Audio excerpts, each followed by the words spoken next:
When struggling illustrator Riley Bennett spills coffee on a stranger's laptop, she's mortified, until she learns he's billionaire tech mogul Elias Drake. And he just asked her out. But is his interest real, or another heartbreak waiting to happen? Before we get into the story, comment below where in the world you're watching from today. The rain pelted down on Brooklyn, turning the sidewalks into reflective mirrors. Riley Bennett hunched her shoulders against the downpour, clutching her worn canvas bag to her chest. Inside were her most precious possessions, her sketch pad and a folder containing illustrations she'd spent the last 3 weeks perfecting. "Please don't get wet," she whispered to her bag as she made a dash for the Starbucks on the corner. Her sneakers splashed through puddles, soaking her socks. Great. Another perfect start to another perfect day. Inside the coffee shop, warmth and the rich aroma of coffee enveloped her. Riley pushed her damp hair from her face and joined the line, mentally calculating how much she could afford to spend. Rent was due in 5 days, and she was still short by $200. Her phone buzzed with a text from her roommate, Zoe. "Landlord called again. Says he's not waiting past Tuesday." Riley sighed. The commission for the children's book illustrations was supposed to be approved last week, but the client kept asking for just one more revision. At this rate, she'd be living in this Starbucks by the end of the month. "Next," called the barista. "Hi, can I get a tall coffee with room for cream?" Riley asked, counting out exact change. The barista, a young guy with multiple ear piercings, smiled. "Rough morning?" "Is it that obvious?" Riley attempted to smooth down her rumpled sweater. "The drowned cat look works for you," he said with a wink, then nodded to a nearby table. "Why don't you take that empty spot and dry off? I'll bring your coffee over." Riley thanked him and made her way to the small table in the corner. She carefully extracted her sketch pad from her bag, relieved to find it mostly dry. The folder, with her illustrations, however, had gotten damp around the edges. No, she muttered, gently separating the pages and laying them out to dry. This was the 3rd revision of her submission to Wonderland Publishing. If she could land this job illustrating their new children's series, it would change everything. The barista appeared with her coffee. "Working on something important." "Just my entire future," Riley said with a nervous laugh. "Thanks for the coffee." "Good luck with the future," he said, then returned to the counter. Riley sipped her coffee and focused on her work. The main character needed more expression, something to capture the wonder of discovering a secret garden. She pulled out her colored pencils and began to sketch, losing herself in the world she was creating. 2 hours and another coffee later, Riley's phone buzzed again. This time it was an email from Wonderland Publishing. "Dear Ms. Bennett, thank you for your continued efforts on the sample illustrations. While we appreciate your style, we've decided to go in a different direction for this project. We wish you success in your future endeavors. Regards, Wonderland Publishing." Team Riley stared at the screen, her heart sinking. Different direction, the polite way of saying, not good enough. She'd poured her heart into those illustrations. She was so absorbed in her disappointment that she didn't notice her coffee cup teetering on the edge of her sketch pad until it was too late. It toppled over, sending a brown stream across her table. "No!" Riley jumped up, grabbing napkins to soak up the spill before it reached her artwork. In her panic, she backed into a passing server who stumbled and dropped a tray of dirty dishes with a crash. Every head in the cafe turned toward the commotion. Riley's face burned with embarrassment. "I'm so sorry," she said to the server, bending down to help pick up the broken cups. "It's okay, miss," the server said. "Happens all the time." Riley returned to her table, her hands shaking slightly. The rejection email still glowed on her phone screen. She needed to leave, to find somewhere quiet to lick her wounds and figure out what to do next. She quickly packed up her things, grateful that at least her illustrations had been spared from the coffee spill. As she stood to leave, the barista approached with 2 large to-go cups. "Hey, I saw what happened. Thought you could use these," he said, handing her the drinks. "One's a regular latte, the other's caramel. On the house." Riley blinked back tears at the unexpected kindness. "Thank you, that's really nice." "No problem. You look like you're having one of those days." He smiled sympathetically. Riley carefully took the cups, balancing them while trying to adjust her bag on her shoulder. "I definitely am, thanks again." As she turned to leave, the door to the cafe opened, letting in a gust of cold air and rain. Riley hurried toward the exit, her mind already racing with worries about her rent and what rejection she'd face next. That's when it happened. Too focused on not spilling the coffee and protecting her bag, Riley didn't see the man entering until it was too late. They collided with enough force to knock her backward. The coffee cups flew from her hands, their contents arcing through the air in slow motion. Riley watched in horror as the hot liquid splashed across an expensive-looking laptop that the stranger had been carrying. "Oh my God," she gasped, mortified. "I'm so sorry, I wasn't looking where... I'll pay for the cleaning, or I'm really, really sorry." She grabbed napkins from a nearby dispenser and thrust them toward the laptop, which was now dripping with coffee. The man hadn't said a word yet. Riley finally looked up at his face, expecting anger or at least annoyance. Instead, she found herself staring into the most striking grey eyes she'd ever seen. The man was tall, with dark hair and a jawline that could cut glass. He was impeccably dressed in a charcoal suit that probably cost more than her rent for a year, and he was smiling. "Do you always arrive this dramatically, or am I just lucky?" he asked, his voice deep and unexpectedly warm. Riley froze, napkins in hand, completely thrown by his reaction. What?" I said. "Do you always make such an entrance?" He carefully closed his now dripping laptop and set it on a nearby table. No, I mean," Riley stammered, her face burning. "I'm so sorry about your computer. It must be ruined." The man looked at his laptop and shrugged. "It's just a computer, it can be replaced." He turned back to her with an amused expression. "I'm more concerned about you. Are you all right? You didn't burn yourself, did you?" Riley shook her head, completely confused by his lack of anger. "No, I'm fine, but your laptop is insured," he finished for her. He pulled out a chair. "Why don't you sit down before you fall down? You look like you're about to pass out." Riley sank into the chair, her legs suddenly wobbly. "I can't believe I did that. I should pay for the damage." The man sat across from her, studying her with interest. "What's your name?" "Riley." "Riley Bennett. Well, Riley Bennett, I'm Elias Drake." He extended his hand. Riley hesitantly shook it, noticing how his hand completely enveloped hers. "Nice to meet you, Mr. Drake, even though I've probably destroyed thousands of dollars of your property." Elias laughed, a genuine sound that crinkled the corners of his eyes. "Just Elias, please, and trust me, this isn't the worst thing that's happened to me today." Riley couldn't imagine what could be worse than having coffee dumped all over an expensive laptop by a stranger, but she didn't ask. She was too busy trying to figure out why this man wasn't yelling at her. "Let me buy you replacement coffees," Elias offered, gesturing to the counter. "What? No," Riley protested. "I should be buying you a new computer, not the other way around." "About that." Elias leaned forward, resting his elbows on the table. "Your bag looks like it contains something important." "Art supplies?" Riley nodded, surprised. "Yes, I'm an illustrator. Or trying to be, anyway." "Do you have a computer of your own?" "A laptop, yes. It's about 5 years old and crashes if I run more than 2 programs at once, but it works. Mostly." Elias stood up. "Wait here." Before Riley could respond, he walked over to the counter and spoke briefly with the barista. A few minutes later, he returned with 2 fresh coffees. "Here," he said, sliding one toward her. "Cream, sugar, and something else." Something else. A chance encounter. Elias smiled again, and Riley felt her stomach do a little flip. "So, Riley, Bennett the illustrator, tell me what you were working on before I so rudely got in the way of your coffee." Despite herself, Riley laughed. "I think I was the one who got in your way." She hesitated, then carefully pulled out her sketch pad.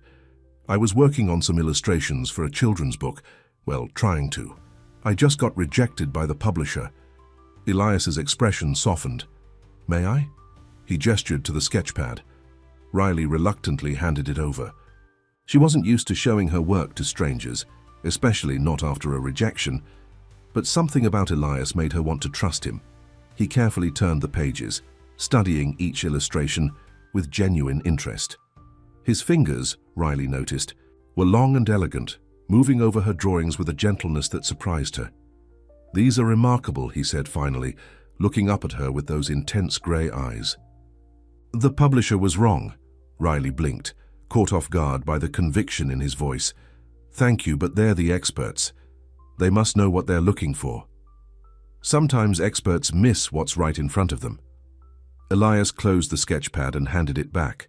"You have a unique perspective. It's refreshing." Riley took a sip of her coffee to hide her confusion. Why was this stranger being so kind to her? And why did his opinion of her work matter so much? "Let me replace your laptop," Elias said. Suddenly, "What? No!" Riley nearly spat out her coffee. "That's crazy. We just met, and I'm the one who spilled coffee on you." "Consider it an investment in a talented artist." "I can't accept that," Riley said firmly. "I don't take handouts, even from well-dressed strangers with nice smiles." Elias raised an eyebrow, looking both surprised and impressed by her refusal. Then he leaned back in his chair, considering her. "All right. Then," he said finally, "let me take you out instead. I want to know what kind of woman takes down a laptop like that." Riley stared at him, certain she'd misheard.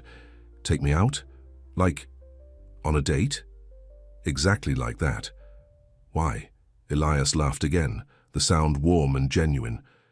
"Has anyone ever told you that you're not great at accepting invitations?"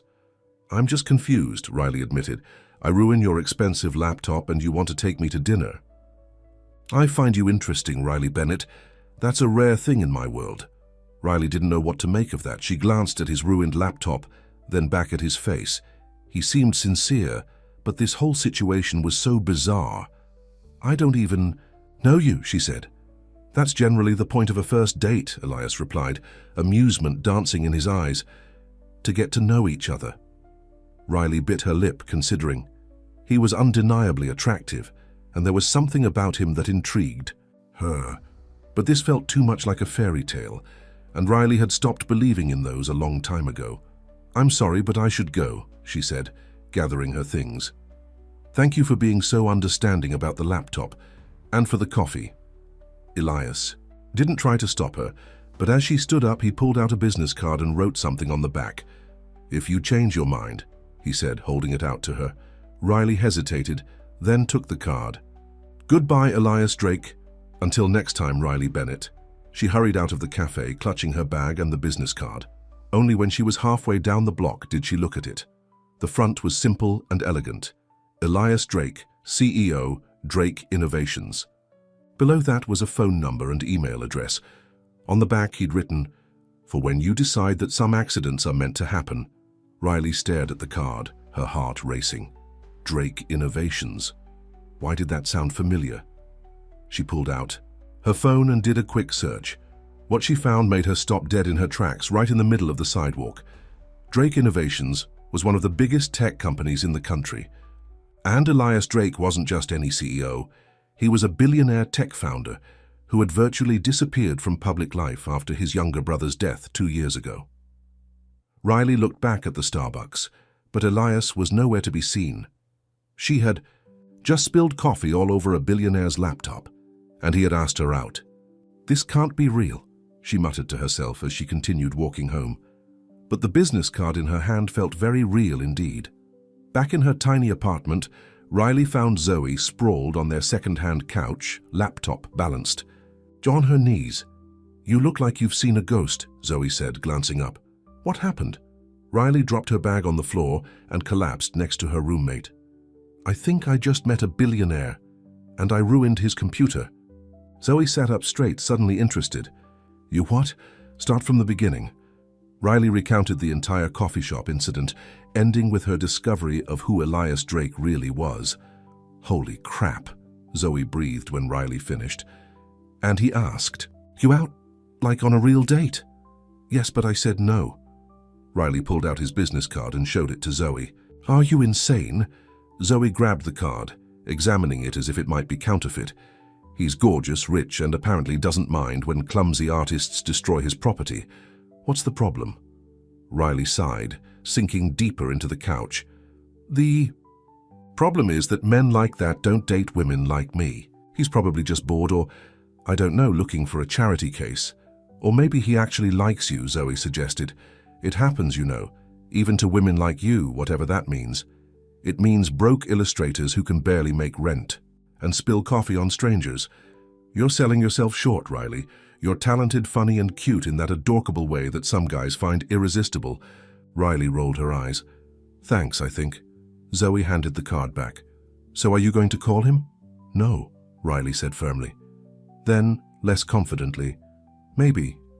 I don't know. Well, while you figure that out, we still need to come up with the rent. Money. Zoe's expression turned serious. Any luck with that publisher? Riley's momentary distraction faded as reality crashed back. They rejected me. Again. Oh, Ry, I'm sorry. Zoe squeezed her shoulder. Their loss. Easy for you to say, Riley muttered. Your article just got accepted by New York Magazine. After 12 rejections from other publications, Zoe reminded her. It's all part of the process. You'll get there. Riley wished she shared her roommate's optimism. She pulled out her phone and checked her bank account balance. $427.82. Not nearly enough for her half of the rent. I could ask my parents for help, she said reluctantly. Didn't you swear you wouldn't do that again after last time? Zoe asked.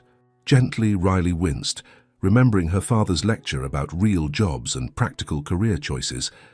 He'd helped her out, but the cost to her pride had been steep. I'll figure something out, she said, standing up. I'm going to work on some new samples. Maybe I can find another publisher to submit to. In her tiny bedroom, Riley spread out her rejected illustrations on her bed. They were good. She knew they were good, but apparently not good enough. Her gaze drifted to Elias Drake's business card, which she'd placed on her nightstand. What would it be like to go out with someone like him? To step into his world, even for just one evening? Don't be ridiculous, she told herself. He was just being nice. He's probably already forgotten about you. Still, as she turned back to her illustrations, she couldn't help wondering what would happen if she called that number. 3 days later, Riley was back at the same Starbucks, nursing another tall coffee and scrolling through job listings on her ancient laptop.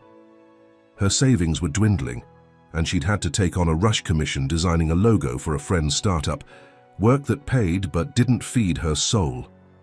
The bell above the door jingled and Riley glanced up automatically. Her heart skipped a beat. Elias Drake stood in the doorway scanning the cafe. When his eyes landed on her, a slow smile spread across his face. Riley quickly looked back at her computer screen, pretending she hadn't seen him. Maybe if she ignored him, he'd go away. No such luck. A moment later, a shadow fell across her table. We have to stop meeting like this, came Elias's deep voice. People will talk.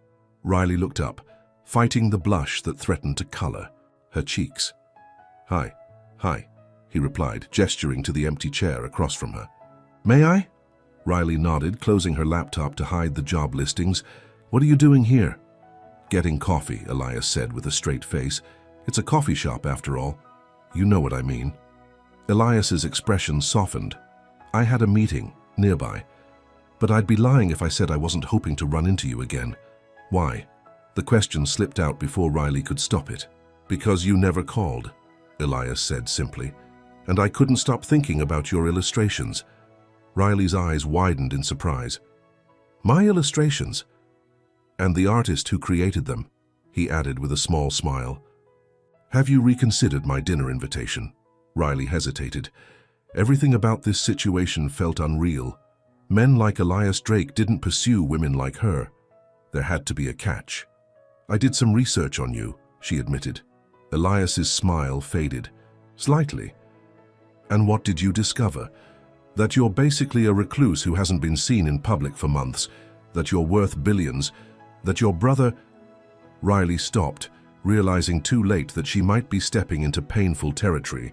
That my brother died, Elias finished for her, his voice even. Yes, that's all true. I'm sorry, Riley said quietly. About your brother. Elias nodded, a flash of pain crossing his features before he composed himself. Thank you. It's been... difficult? An awkward silence fell between them. Riley fidgeted with her coffee cup, wishing she'd been more tactful. "So," Elias finally said, "now that you know I'm a billionaire recluse with family tragedy, does that make me more or less appealing as a dinner companion?" The question was asked lightly, but Riley sensed a genuine uncertainty beneath it. For the first time she wondered if perhaps Elias Drake was as unsure about this connection as she was. "Neither," she answered honestly. "It just makes you more confusing." Elias laughed, the tension breaking. "Fair enough. I'm confusing even to myself. Most days." Riley smiled despite herself. There was something disarming about his honesty. "Why me?" she asked. "You could have dinner with anyone." "That's exactly the problem," Elias said, leaning forward. "I can have dinner with anyone. People who want something from me. People who see the money, the company, the name, but you—" He paused, his grey eyes searching hers. "You didn't even know who I was, and when you found out, you still said no. That's refreshing." Riley didn't know how to respond to that. Part of her wanted to trust the sincerity she heard in his voice. Another part, the practical, self-protective part, warned her to be careful. "One dinner," Elias said, as if reading her thoughts. "If you hate it, I'll never bother you again." Riley took a deep breath. "Okay." "Okay." Elias looked genuinely surprised, as if he'd expected another rejection. "One dinner," Riley clarified. "No strings attached, no expensive gifts, just dinner." The smile that spread across Elias's face was like sunshine breaking through clouds. "Tomorrow night? I know a place in the village you might like." Riley nodded, already wondering if she was making a huge mistake. "Tomorrow night." Elias stood, buttoning his suit jacket. "I'll pick you up at 7, if that works for you." Riley scribbled her address on a napkin and handed it to him. 7 is fine." As Elias turned to leave, Riley suddenly remembered something. "Wait, what about your laptop? The one I ruined?" Elias looked back with a mischievous glint in his eye. "Let's just say it gave me the perfect excuse to talk to the most interesting woman I've met in years. Worth every penny." With that, he was gone, leaving Riley staring after him, wondering what exactly she had just agreed to. "You're going on a date with who?" Zoe's voice rose to a pitch that made Riley wince as she rummaged through their shared closet. "Elias Drake," Riley repeated, pulling out a simple black dress and holding it against herself. "What do you think? Of this one?" Zoe snatched the dress away and tossed it back into the closet. "No way. Not for a date with a billionaire." She began digging through the hangers with determination. "And you weren't even going to tell me about this date?" Riley sat on the edge of her bed, suddenly feeling nervous. "I wasn't sure if I was actually going to go through with it." "Are you kidding me? Of course you're going through with it." Zoe emerged from the closet with a dark green wrap dress Riley had forgotten she owned. This brings out your eyes." Riley took the dress, running her fingers over the soft fabric. "Isn't it a bit much for a first date?" "Riley Bennett, you are going out with one of the richest men in New York. Nothing is a bit much." Zoe pushed her toward the bathroom. "Now go shower. I'll find you some decent shoes." An hour later, Riley barely recognized herself in the mirror. The green dress hugged her curves in a way that was flattering without being too revealing. Zoe had insisted on doing her makeup, applying just enough to enhance Riley's features without making her look overly done up. Her normally unruly brown hair fell in soft waves around her shoulders. "See? You clean up nice," Zoe said, standing behind her with a satisfied smile. "He's not going." To know what hit him, Riley bit her lip, doubt creeping in. "This feels like a mistake. We come from completely different worlds. What could we possibly have in common?" "You'll never know unless you try," Zoe said, adjusting a strand of Riley's hair. "And hey, worst case scenario, you get a free fancy dinner out of it." The buzzer rang, making them both jump. "He's here," Riley whispered, suddenly feeling like she might be sick. Zoe squeezed her shoulders. "Deep breaths. You've got this." Riley made her way to the door on wobbly legs. When she opened it, Elias stood in the hallway, looking even more handsome than she remembered. He wore a navy suit that fit him perfectly, with no tie and the top button of his shirt undone. The casual touch made him seem slightly more approachable, though still impossibly sophisticated. His eyes widened slightly when he saw her, and for a moment he said nothing. "Hi," Riley said, suddenly self-conscious. "Is this okay? I wasn't sure where we were going, so—" "You look beautiful," Elias said, his voice softer than usual. "Truly." Riley felt her cheeks warm. "Thank you, you look nice too." From behind Riley, Zoe cleared her throat loudly. "Aren't you going to introduce me to your billionaire, Ry?" Riley closed her eyes briefly in embarrassment. "Elias, this is my roommate Zoe. Zoe, this is Elias Drake." Elias extended his hand to Zoe with a smile. "Nice to meet you, Zoe." Zoe shook his hand, looking him up and down with undisguised curiosity. "Likewise. So, where are you taking our girl tonight?" "A small Italian place in the village," Elias replied. "I hope that's all right." He directed this last question to Riley. "That sounds perfect," Riley said, grabbing her purse. "We should probably get going." "Have her home by midnight," Zoe called as they headed toward the door. "Or at least text if you're going to be later." "Ignore her," Riley muttered as they walked down the hallway toward the stairs. "She thinks she's hilarious." "She cares about you," Elias observed. "That's a good thing." Outside, a sleek black car waited at the curb. A driver stepped out and opened the door as they approached. "James, this is Ms. Bennett," Elias said to the driver. "Good evening, Ms. Bennett," the driver said with a polite nod. Riley slid into the back seat, trying not to look too impressed by the luxurious interior. Elias settled in beside her, leaving a respectful distance between them. "I hope you like Italian food," he said as the car pulled away from the curb. "I do," Riley replied, folding her hands in her lap to keep from fidgeting. "Though I should warn you, my experience is mostly limited to the pizza place around the corner from my apartment." Elias smiled. "This will be a little different, but I think you'll like it. It's small, family-owned, nothing too fancy." Riley wasn't sure she believed the nothing too fancy part, but she appreciated the effort to put her at ease. "So," she said, searching for a safe topic of conversation, "how long have you been CEO of Drake Innovations?" 5 years, Elias replied. "My father started the company, but he stepped down when his health began to decline. I took over earlier than expected." "That must have been difficult." Elias nodded, his expression becoming more guarded. "It was an adjustment, but the company was in good shape, thanks to my father's leadership." Riley sensed he didn't want to talk about his family, so she changed the subject.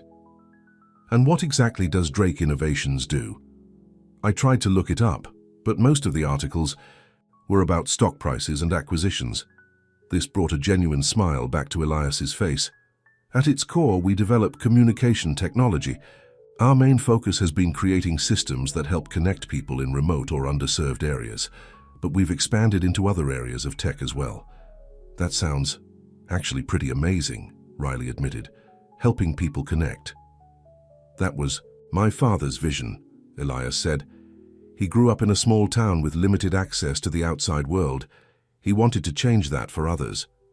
The car turned onto a narrow street in Greenwich Village and came to a stop in front of a small restaurant with a red awning. Through the windows, Riley could see soft lighting and tables covered with white cloths.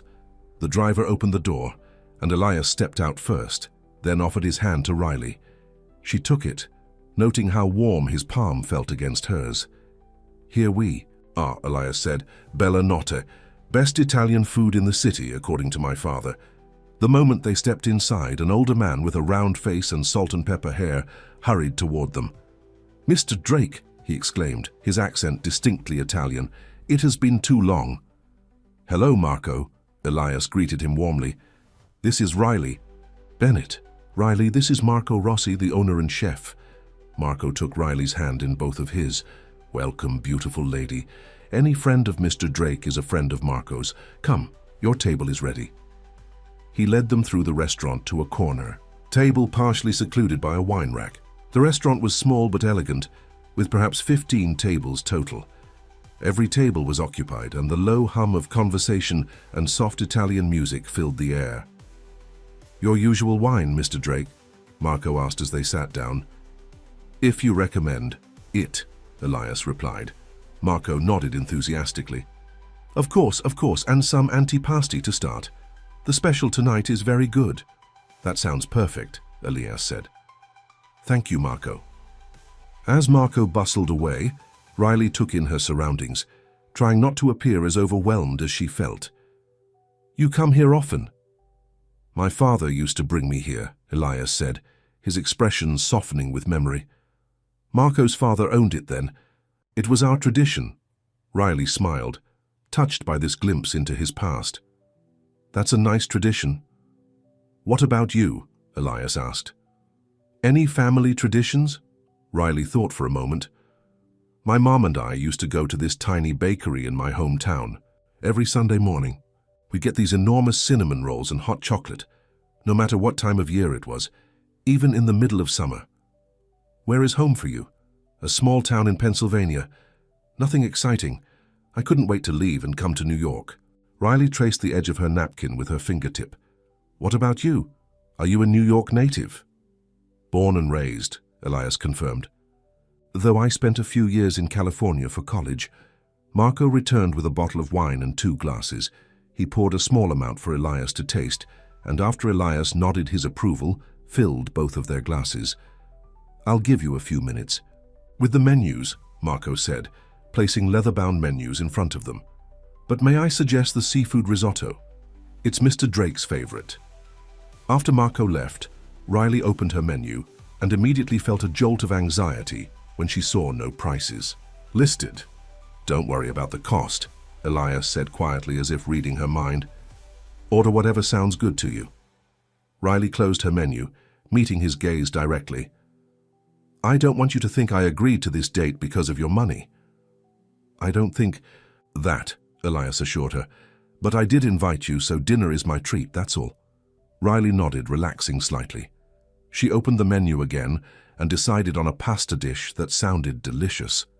When Marco returned, they placed their orders, the seafood risotto for Elias and fettuccine with wild mushrooms for Riley. So, Elias said once they were alone again, tell me more about your illustrations. How did you get started?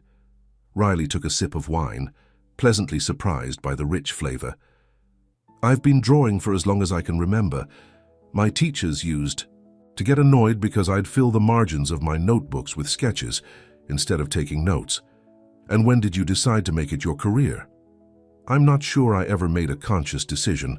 It was just the only thing I could imagine doing.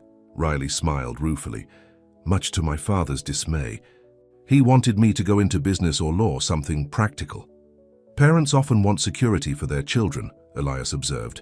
But there's something to be said for following your passion. Even when it means barely making rent, Riley asked.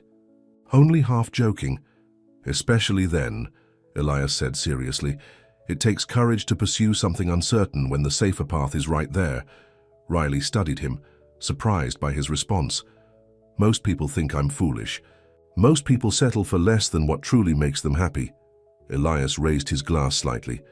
To not settling, Riley clinked her glass against his, feeling a strange mixture of emotions.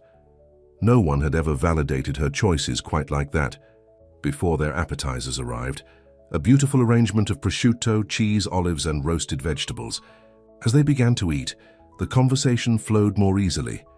Riley found herself telling Elias about her dream of illustrating children's books, about the stories she hoped to bring to life someday. What draws you to children's illustrations specifically?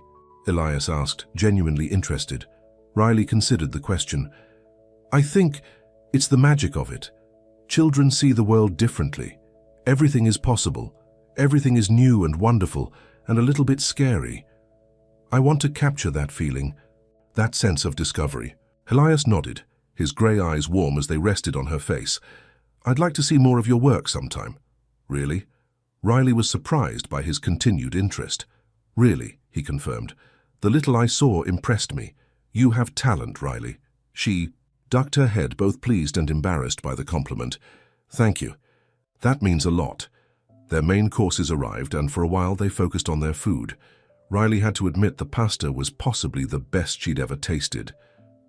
Tell me about your brother, she said, after a comfortable silence. Then, immediately, wished she could take the words back when she saw Elias's expression close off. I'm sorry that was intrusive. You don't have to talk about him. Elias set down his fork, his jaw tight. For a moment, Riley thought he might ask to end the evening early, but then he took a deep breath. My brother Alex was 2 years younger than me, he said quietly. He was brilliant, creative, full of life. Everyone loved him. Riley remained, silent, giving him space to continue if he wanted to. He struggled with addiction for years, Elias went on, his voice carefully controlled. Pills at first, then harder drugs. We tried everything. Rehab, therapy, interventions. Nothing seemed to help for long. I'm so sorry, Riley said softly. 2 years ago, he overdosed in his apartment. I was the one who found him. Elias's hand tightened around his wineglass. I was supposed to check on him earlier that day, but I had a board meeting I didn't want to miss. By the time I got there, he didn't need to finish the sentence. Riley felt her heart ache for him, for the guilt she could hear in his voice. It wasn't your fault, she said gently. Elias's smile was bitter. That's what everyone says, but I was his big brother. I was supposed to protect him. Riley reached across the table and, after a moment's hesitation, placed her hand over his. You can't save someone who isn't ready to be saved. Believe me, I know. Elias looked at her with surprise. You've dealt with addiction? My ex, Riley explained. We were together for 3 years. He was an artist too, a musician, and he had a serious problem with alcohol and cocaine. I tried everything to help him. In the end, I realized I was just enabling him. What happened? I left, Riley said simply. Hardest thing I've ever done. He begged me to stay, promised he'd get clean, but I'd heard those promises too many times before. Do you know where he is now? Riley shook her head. Last I heard, he was still playing small clubs, still using, but I had to save myself. I couldn't go down with him. Elias turned his hand over so their palms were touching. That takes courage. Riley felt a connection with him in that moment, a shared understanding of loss and guilt and the limits of how much one person could do for another. Is that why you've been avoiding the public eye? She asked. Because of your brother? Elias nodded. Partly. After he died, the press was relentless. They dug up every detail of his addiction, plastered his final moments across the tabloids. And then there were the whispers about the company, whether I was fit to lead, whether Drake Innovations would survive the scandal. That must have been horrible. It was easier to withdraw, Elias admitted, to focus on work and avoid everything. Else? But you're here now, Riley pointed out. With me. Why? Elias looked at her, his gaze direct and unguarded for the first time. Because when you crashed into me at that coffee shop, it was the first real thing that had happened to me in months. No agenda, no careful management of my image or my grief. Just life. Messy and unexpected and real. Riley felt her breath. Catch at the raw honesty in his voice. And when I saw your illustrations, he continued, I saw someone who still believes in wonder, in possibility. I've forgotten what that feels like. The vulnerability in his admission touched something deep inside Riley. She understood what it meant to feel lost, to question your path. I'm hardly an expert on wonder, she said with a self-deprecating smile. I was having a pretty terrible day when I dumped coffee all over you. And yet you were still creating, Elias pointed out. Still pursuing your dream despite the rejection. The way he looked at her made Riley feel seen in a way she hadn't experienced before. Not as a struggling artist, not as a charity case, but as someone with value, with something to offer. The rest of dinner passed in a blur of good food and surprisingly easy conversation. They discovered a shared love of old movies, a mutual dislike of social media, and a common habit of working late into the night. When Marco brought the check, Elias insisted on paying, despite Riley's half-hearted protests. Next time can be your treat, he said with a smile that made her heart skip. Next time. The words hung between them, full of possibility. Outside, the night air was cool but pleasant. Elias's driver waited at the curb, but Elias made no move toward the car. It's a beautiful night, he said, looking up at the clear sky. Would you like to walk for a while? There's a small park nearby. Riley nodded, surprised by how reluctant she was for the evening to end. I'd like that. Elias spoke briefly to his driver, then offered Riley his arm. She took it, feeling the solid warmth of him through the fabric of his suit. They walked in comfortable. Silence for a few minutes, their steps falling into an easy rhythm. The park was small but lovely, with winding paths and benches placed beneath old trees. "Thank you for dinner," Riley said, as they followed a path deeper into the park. "It was wonderful." "Thank you for saying yes," Elias replied. "I wasn't sure." "You would." Riley glanced up at him, curious. "Do women often say no to you?" Elias laughed softly. "Women rarely say no to my money or my name, but to me..." He shrugged. "I'm not sure many of them see past those things." "That sounds lonely," Riley said before she could stop herself. "It can be," Elias admitted, "but I'm used to it." They reached a small fountain in the center of the park and sat on a bench facing it. The sound of the water was soothing in the quiet night. "Can I ask you something?" Riley said after a moment. "Of course. Why did you disappear after your brother died? I mean, I understand wanting privacy, but according to what I read, you've barely been seen in public for months." Elias was quiet for so long that Riley thought he might not answer. When he finally spoke, his voice was measured. "After Alex died, I realized how much of my life was performance. Board meetings, press conferences, charity galas. All of it felt hollow. I was going through the motions, playing the role of the successful CEO while my brother was spiraling into addiction. I missed the signs because I was too busy being Elias Drake, business prodigy." He ran a hand through his hair, a gesture that made him seem suddenly younger, more vulnerable. "So I stepped back. I still run the company, but I've delegated a lot of the public-facing responsibilities. I needed time to figure out what actually matters to me." "And have you?" Riley asked softly. "Figured it out?" Elias turned to look at her, his gaze intense. "I'm starting to." The air between them seemed to thicken with unspoken emotions. Riley found herself looking at his lips, wondering what it would be like to kiss him. As if reading her thoughts, Elias leaned closer, his hand coming up to gently cup her cheek. "May I?" he whispered. Riley nodded, her heart racing.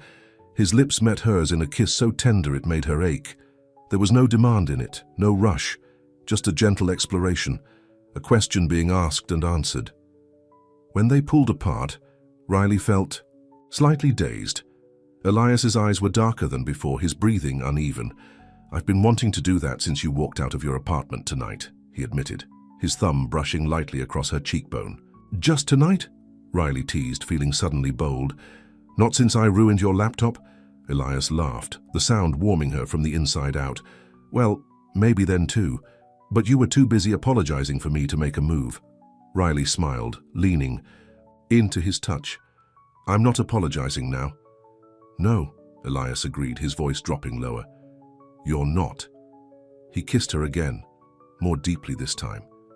Riley's hands found their way to his shoulders, feeling the solid strength of him beneath her fingertips. When they broke apart this time, Elias rested his forehead against hers, his eyes closed. "I should get you home," he said reluctantly. "Before I forget all my good intentions." Riley nodded, though part of her wanted to stay in this moment, in this park, with this unexpectedly complicated man who made her feel both safe and exhilarated. They walked back to where the car waited, hands linked, neither of them speaking much. The silence wasn't awkward, but charged with new awareness, new possibilities. As they neared her apartment building, Riley felt a familiar anxiety creeping back in. Tonight had been wonderful, magical even, but reality would return in the morning. She still had rent to pay, illustrations to create, rejections to face, and Elias would still be a billionaire with a world of responsibilities and resources she could barely imagine. The driver pulled up to the curb, and Elias walked Riley to her door. "I had a wonderful time," he said, taking both her hands in his. "So did I," Riley replied honestly. "Thank you for everything." "Can I see you again?" Elias asked, a hint of uncertainty in his voice that Riley found endearing. She nodded, pushing aside her doubts for now. "I'd like that." Elias smiled, clearly relieved. "How about Saturday? There's an art exhibition I think you might enjoy." "Saturday sounds perfect." He leaned down and kissed her once more, softly and quickly. "Good night, Riley Bennett." "Good night, Elias Drake." Riley watched him walk back to the car, still not quite believing the evening had actually happened. As the car pulled away from the curb, she touched her lips, still feeling the warmth of his kiss. Upstairs, she found Zoe waiting up for her, curled on the couch with a cup of tea and an expectant expression. "Well," Zoe demanded as soon as Riley walked in, "how was it? And don't you dare say fine or I'll throw this tea at you." Riley dropped onto the couch beside her, unable to keep the smile from her face. "It was amazing. He's not at all what I expected." "Details, Bennett. I need details." Riley recounted the evening, the restaurant, the conversation, the walk in the park, the kiss. As she spoke, it all seemed even more dreamlike. "So when are you seeing him again?" Zoe asked when Riley finished. "Saturday. He's taking me to an art exhibition." Zoe squealed and clapped her hands together. "This is like a modern fairy tale. The billionaire and the struggling artist. I love it." Riley rolled her eyes, but she couldn't suppress her smile. "There's just a second date, Zoe. Don't start planning the wedding yet." "Whatever you say, Cinderella," Zoe winked. "Just remember us little people when you're living in your penthouse." Riley threw a couch pillow at her. "Stop it. This isn't a fairy tale. It's just, I don't know what it is, actually." Zoe's expression softened.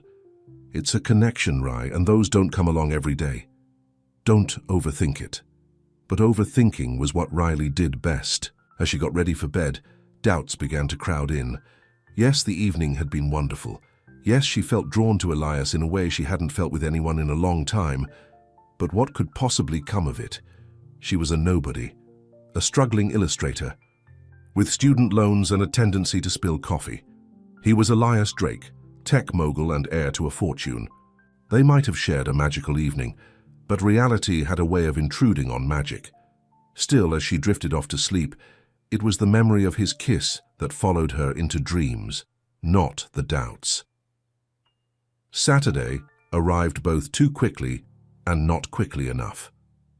Riley spent the morning working on new illustrations, trying to channel the creative energy that had been flowing since her dinner with Elias. There was something about being seen, being valued, that had unlocked something inside her. Around noon, her phone buzzed with a text from an unknown number. "Looking forward to seeing you tonight. I'll pick you up at 6. Elias. Riley stared at the message, a smile spreading across her face. She saved the number to her contacts before replying, "Me too. See you at 6. She was about to set her phone down when it buzzed again. "P.S. Wear something comfortable. We might do some walking." Riley felt a flutter of anticipation. She returned to her sketching but found her mind drifting to grey eyes and gentle hands. At 5, she began getting ready. Taking Elias's advice, she opted for a simple blue dress with a denim jacket and comfortable ankle boots. She left her hair down and applied minimal makeup. When the buzzer rang at exactly 6 o'clock, Riley was ready. She grabbed her small purse and headed downstairs. Elias waited on the sidewalk, looking more casual than she'd seen him before in dark jeans and a light grey sweater that matched his eyes. He smiled when he saw her, the expression transforming his face from merely handsome to breathtaking. "Hi," she said, suddenly shy despite the fact that they'd already shared a kiss. Several kisses, in fact. "Hi," he replied, his eyes taking in her appearance with obvious appreciation. "You look beautiful." "Thanks, you look nice too, more relaxed." "It's Saturday," he said with a shrug. "Even CEOs get days off occasionally." The car was waiting, but Riley noticed it was different from the one that had picked them up for dinner. This one was smaller, less ostentatious. "I thought we'd drive ourselves tonight," Elias explained, opening the passenger door for her.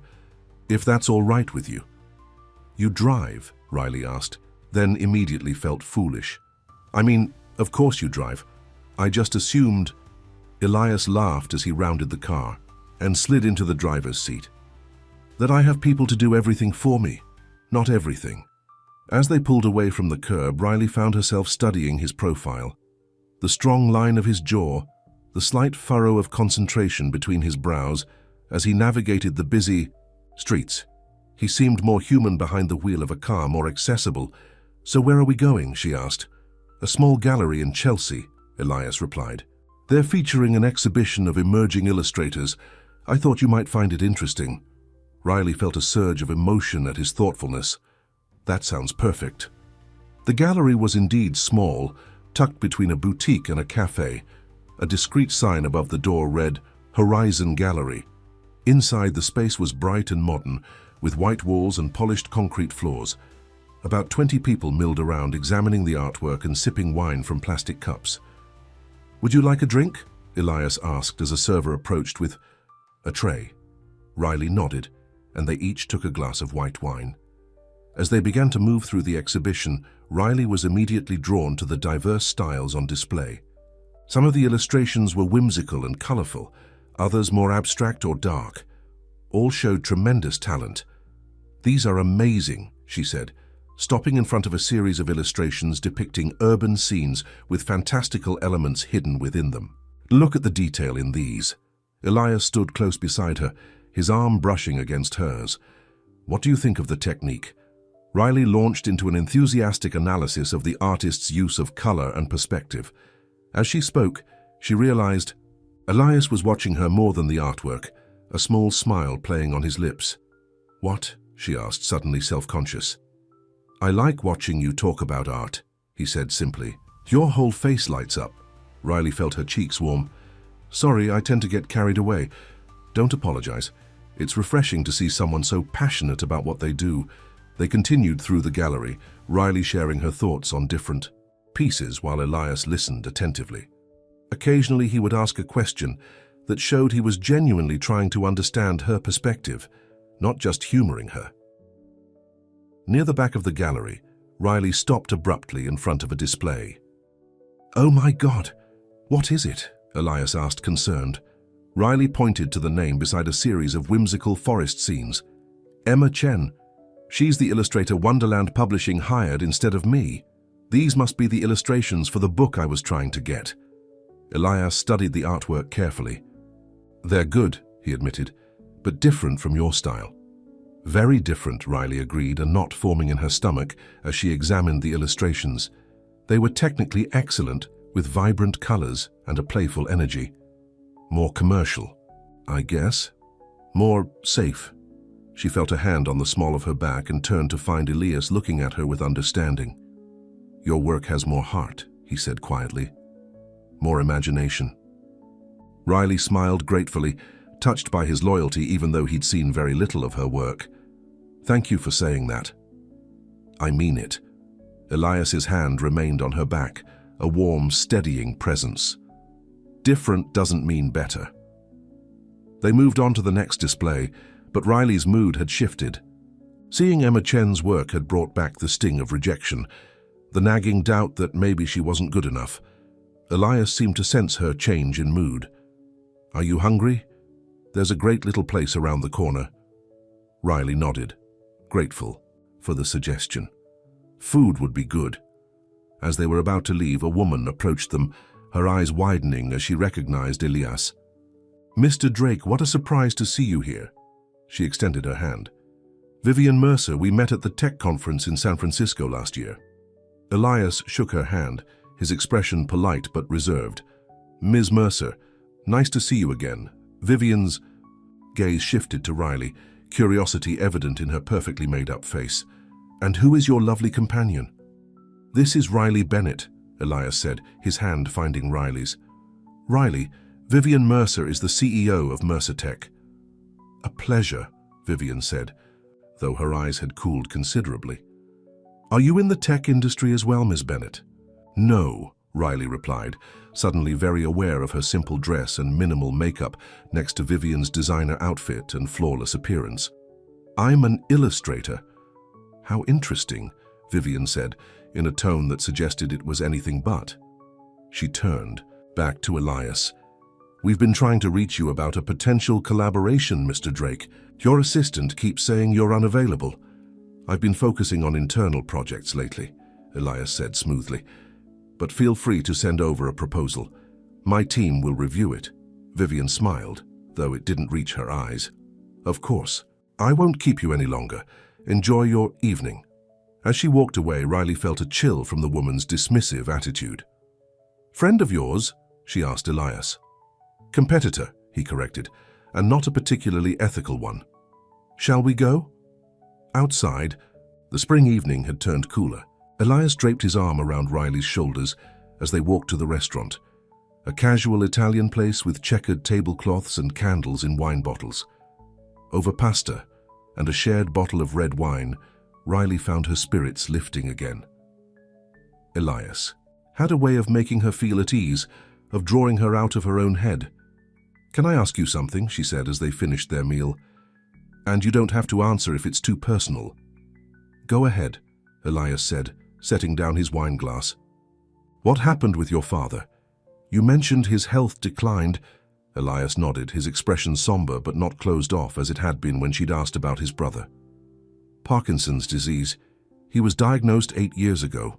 At first it was manageable, but it progressed faster than the doctors expected. He stepped down from the company 5 years ago and I took over." "Is he?" "He's still with us," Elias said, "but the disease has taken its toll. He lives in our family home upstate with full-time care. I visit when I can, but—" He trailed off, a shadow crossing his features. "It's hard to see someone you love suffer," Riley finished for him. "Yes," Elias agreed quietly, "especially someone who was always so strong, so in control." Riley reached across the table and took his hand. "I'm sorry." Elias turned his hand to clasp hers. "Thank you for asking about him. Most people are too afraid to bring up anything that might be uncomfortable." "I'm not most people," Riley said with a small smile. "No," Elias agreed, his eyes warming as they met hers. "You certainly aren't." After dinner, they walked hand in hand through the streets of Chelsea, talking about everything and nothing, favorite books, childhood memories, dream vacations. Riley found herself sharing things she rarely talked about: her parents' divorce when she was 12, her struggle to believe in her own talent, her fear of ending up alone and unsuccessful. Elias listened without judgment, occasionally sharing his own vulnerabilities, the pressure of taking over the family business, the complicated relationship with his father, the loneliness of leadership. When they reached a small park, Elias pulled Riley gently toward a bench beneath a flowering tree. They sat close together, Riley aware of every point where their bodies touched. "I've had a wonderful time tonight," Elias said, his voice low. "Thank you for coming with me." "Thank you for inviting me," Riley replied. "I needed this more than I realized." Elias reached up to tuck a strand of hair behind her ear, his fingers lingering on her cheek. "Meeting you has been unexpected, in the best possible way." Riley leaned into his touch, her heart racing. "I keep waiting to wake up from this dream." "It's not a dream," Elias whispered, drawing her closer. "This is real, Riley." When his lips met hers, Riley felt something inside her shift and settle. This kiss was different from their first, deeper, more certain. Her hands found their way to his shoulders, then his neck, fingers threading through his hair. Elias pulled her closer, one hand at the small of her back, the other cradling her head. The kiss deepened, and Riley felt herself getting lost in the sensation, in the taste of him, in the solid warmth of his body against hers. When they finally broke apart, both breathing heavily, Elias rested his forehead against hers. "I should get you home," he said reluctantly, "before I forget myself entirely." Riley nodded, though part of her wanted to stay in this moment forever. Probably a good idea. The drive back to her apartment was quiet, a comfortable silence punctuated by occasional glances and small smiles. Elias held her hand across the center console, his thumb tracing circles on her skin. When they arrived at her building, Elias walked her to the door, stopping at the entrance. "When can I see you again?" he asked, both hands holding hers now. "I'm free tomorrow," Riley said, surprising herself with her eagerness. Elias smiled, clearly pleased. "Tomorrow it is. I'll call you in the morning." He kissed her once more, gently but thoroughly, before reluctantly letting her go. "Good night, Riley." "Good night, Elias." As she climbed the stairs to her apartment, Riley felt lighter than she had in months. Perhaps Zoe was right. Maybe this was a fairy tale after all. The next few weeks passed in a whirlwind of dates and discoveries. Elias took Riley to art exhibitions, quiet restaurants, and secluded parks. Riley introduced him to her favorite bookstore, a hole-in-the-wall taco place, and the joy of street cart hot dogs. With each meeting, they grew closer, learning the contours of each other's lives, the shapes of each other's hearts. Riley found herself opening up to Elias in ways she never had with anyone else, sharing her dreams and fears without reservation. And Elias, who had spent so long keeping the world at a distance, began to lower his carefully constructed walls, one brick at a time. 3 weeks after their first date, Elias invited Riley to his penthouse apartment. "I want you to see where I live," he said over the phone. "I'll cook dinner." "You cook?" Riley asked, surprised. "I have many hidden talents," Elias replied, and she could hear the smile in his voice. That evening, Riley stood in front of the imposing building in Tribeca, feeling distinctly out of place. The doorman nodded politely as she gave her name, then directed her to a private elevator that would take her directly to the penthouse. The elevator doors opened directly into Elias's apartment, and Riley stepped out, momentarily speechless. The space was enormous, with floor-to-ceiling windows offering a stunning view of the city. The decor was modern but warm, with comfortable-looking furniture and tasteful art on the walls. "Riley?" Elias called from somewhere deeper in the apartment. "Here," she replied, still taking in her surroundings. Elias appeared from what must be the kitchen, wiping his hands on a dish towel. He was dressed casually in jeans and a simple black t-shirt that emphasized the breadth of his shoulders. His face lit up when he saw her. "You're here," he said, crossing to greet her with a kiss. "What do you think?" "It's, wow," Riley managed, gesturing to the space around them. "This is incredible." Elias smiled, looking slightly self-conscious. "It's a bit much, I know, but the view sold me." "I can see why," Riley said, moving toward the windows. The city spread out below them, a tapestry of lights in the growing dusk. "Come see the rest," Elias said, taking her hand. He gave her a tour of the apartment, which included a state-of-the-art kitchen, a dining room, a spacious living area, a home office, and multiple bedrooms. Everything was beautifully designed and obviously expensive, but not ostentatious. "And this," Elias said, stopping before a closed door, "is my favorite room."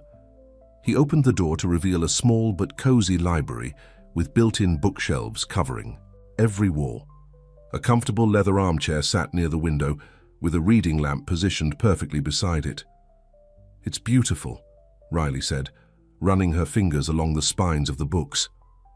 "I had no idea you were such a reader." "My mother loved books," Elias explained, watching her explore the room. "She used to read to Alex and me every night. After she died, books became a connection to her."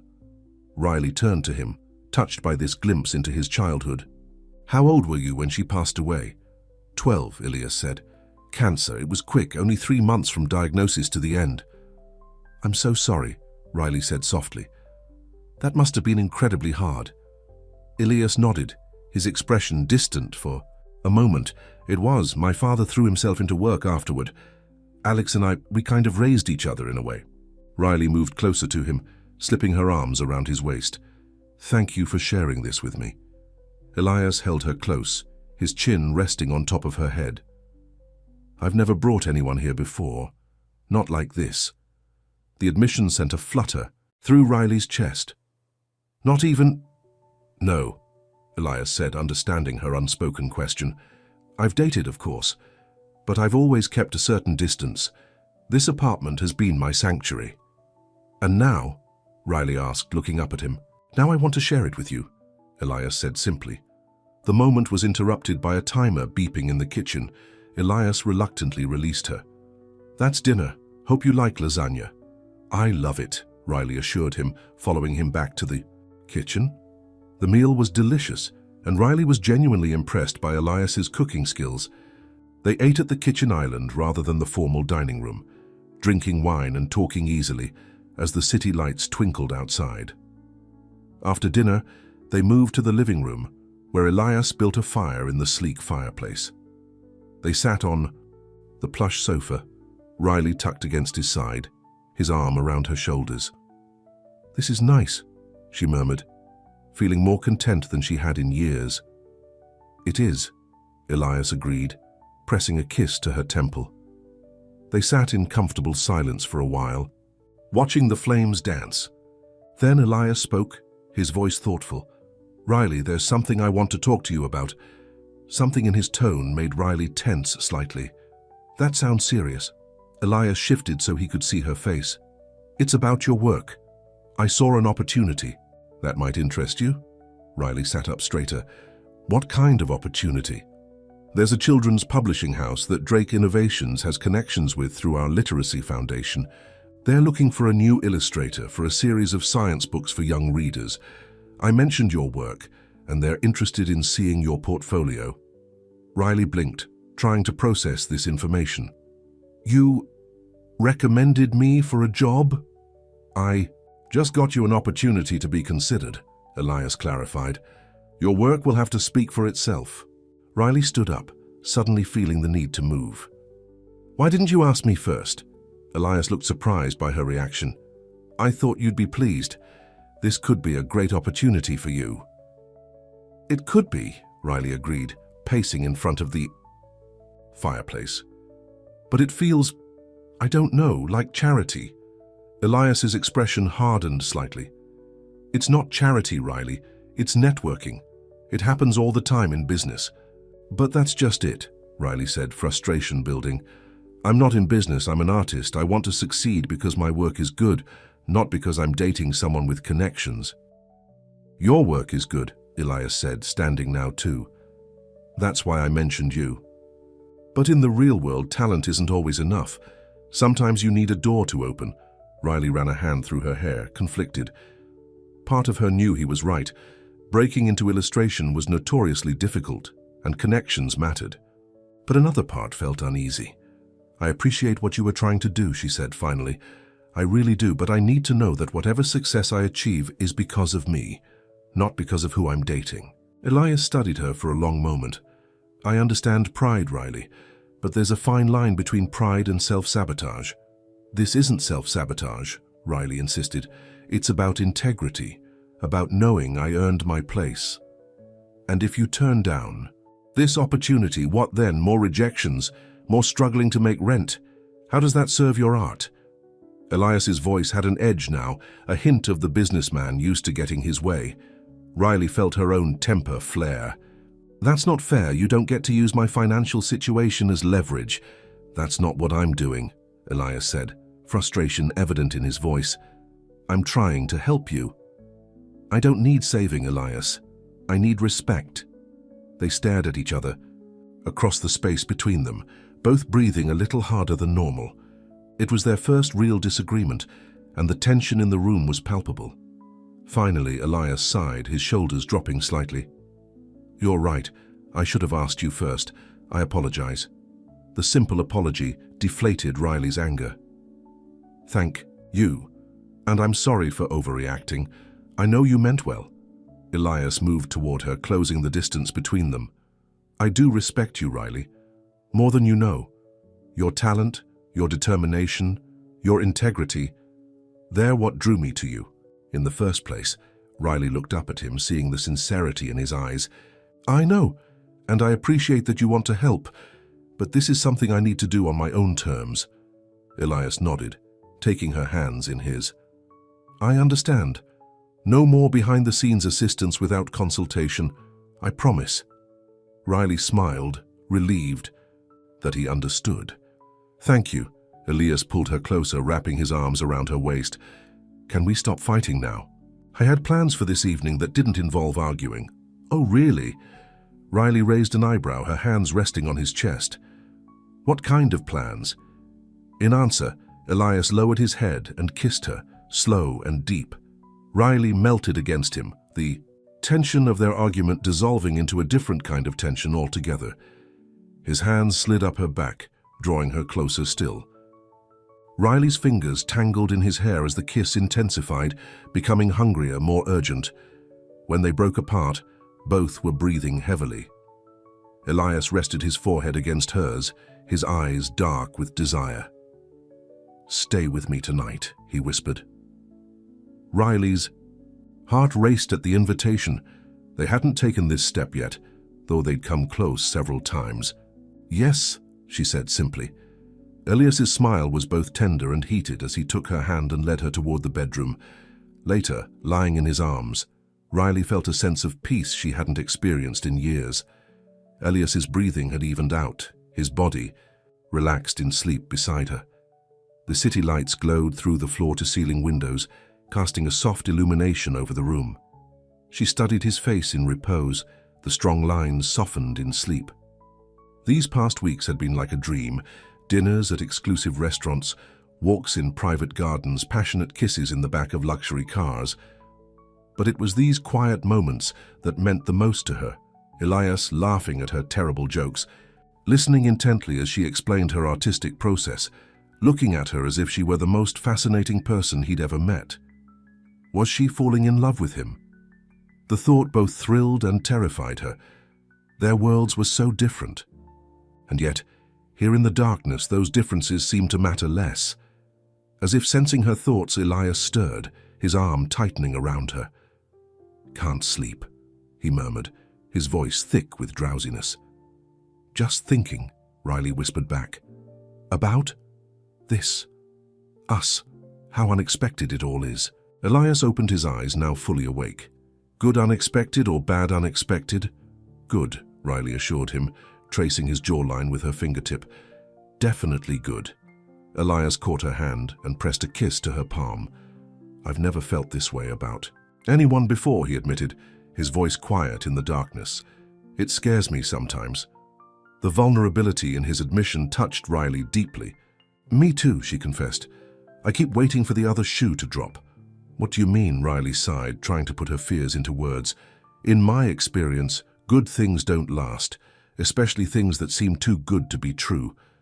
Elias propped himself up on one elbow, looking down at her with serious eyes. "This is real, Riley. I'm real. What I feel for you is real."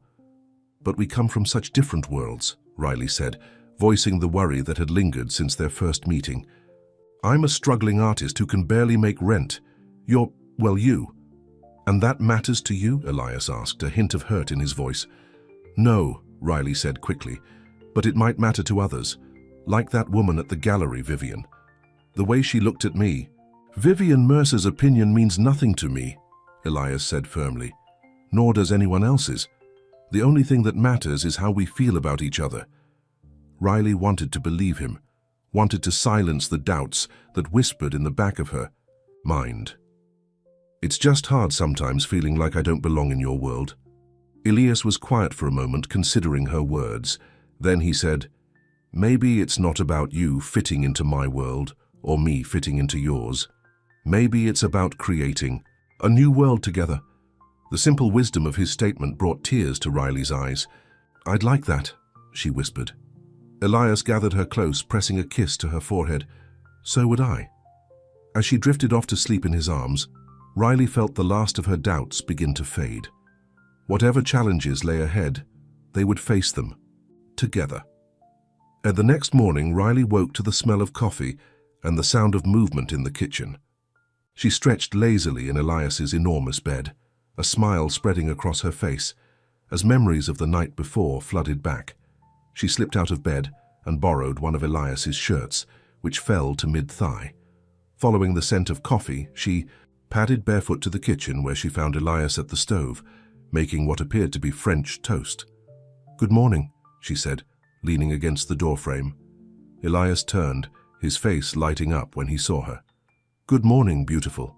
He crossed to her and pulled her into his arms, kissing her thoroughly. "Sleep well?" he asked when they finally broke apart. "Very," Riley replied, feeling a blush rise to her cheeks. "Something smells amazing." "Breakfast is almost ready," Elias said, returning to the stove. "Coffee's fresh if you want some." Riley poured herself a cup, adding cream and sugar. "Can I help with anything?" "Just keep me company," Elias said, flipping a piece of French toast. "And maybe set the table. Plates are in that cabinet." They ate breakfast at the kitchen island, talking and laughing as sunlight streamed through the windows. It felt surprisingly domestic, surprisingly right. "What are your plans for today?" Elias asked as they cleaned up afterward. "I need to work on some new submissions," Riley said. "I've been neglecting my portfolio lately." "Because of me?" Elias asked, looking concerned. "In the best possible way," Riley assured him with a smile. "But I should probably focus on work. For a few days. Rent is due next week and I'm still short." A shadow crossed Elias's face, but he quickly masked it. "Of course. I understand. Riley knew he wanted to offer financial help, and she appreciated his restraint. What about you? Big CEO things to do today? A few meetings, Elias said, pulling her into his arms. Nothing I'm looking forward to. I'd much rather spend the day with you. Riley wrapped her arms around his neck. We can't always get what we want, Mr. Drake. Can't we? Elias murmured, lowering his head to kiss her. I seem to be doing pretty well in that department lately. It was nearly noon by the time Riley finally left the penthouse, her body pleasantly sore and her heart fuller than it had been in years. Elias had insisted on having his driver take her home, despite her protests that the subway would be fine. Let me take care of you in the small ways you'll allow, he'd said, and Riley had relented, touched by his concern. When she arrived home, she found Zoe at the kitchen table, typing furiously on her laptop. Her roommate looked up with a knowing grin. Well, look who's doing the walk of shame at noon on a Monday. Riley rolled her eyes, dropping her purse on the counter. It's not a walk of shame if you're not ashamed, Zoe laughed, closing her laptop. Details, now. Riley sank into a chair across from her friend. It was amazing. He's amazing. I knew it, Zoe crowed. The quiet, brooding ones always are. So, are we talking relationship status update here? Riley bit her lip, considering. I think so. I mean, we haven't had the official talk yet, but you're spending the night and wearing his clothes home, Zoe finished for her, nodding to the expensive shirt Riley was still wearing under her jacket. Sounds pretty official to me. It's just happening so fast, Riley admitted. 2 months ago, I didn't even know him. And now you're falling in love with him, Zoe said softly. Riley didn't deny it. Is that crazy? No, Zoe said seriously. It's rare and beautiful, and a little bit terrifying. But not crazy. Riley smiled, grateful for her friend's understanding. Thanks, Zoe. Anytime. Zoe reopened her laptop. Oh, by the way, a package came for you this morning. I put it on your bed. Curious, Riley went to her room and found a large, flat package wrapped in brown paper. There was no return address, just her name written in a familiar hand. She carefully unwrapped it to reveal a beautiful leather portfolio case, the kind professional artists use to transport and present their work. It was clearly expensive, made of soft, supple leather with her initials RB embossed in the corner. Inside was a note in Elias's handwriting, for your new submissions. I believe in you and your talent. The world is waiting to see what you can do. Eerily traced her fingers over the letters, her throat tight with emotion. It was a perfect gift, supportive without being excessive, practical, yet personal. She pulled out her phone and sent him a text. Thank you for the portfolio. It's perfect. You're perfect. His reply came almost immediately. I'm far from perfect, but I'm trying to be worthy of you. Riley hugged the phone to her chest, a smile spreading across her face. Maybe fairy tales did come true after all. Over. The next few weeks, Riley and Elias settled into a rhythm. They saw each other several times a week, sometimes for elaborate dates, sometimes for quiet evenings in.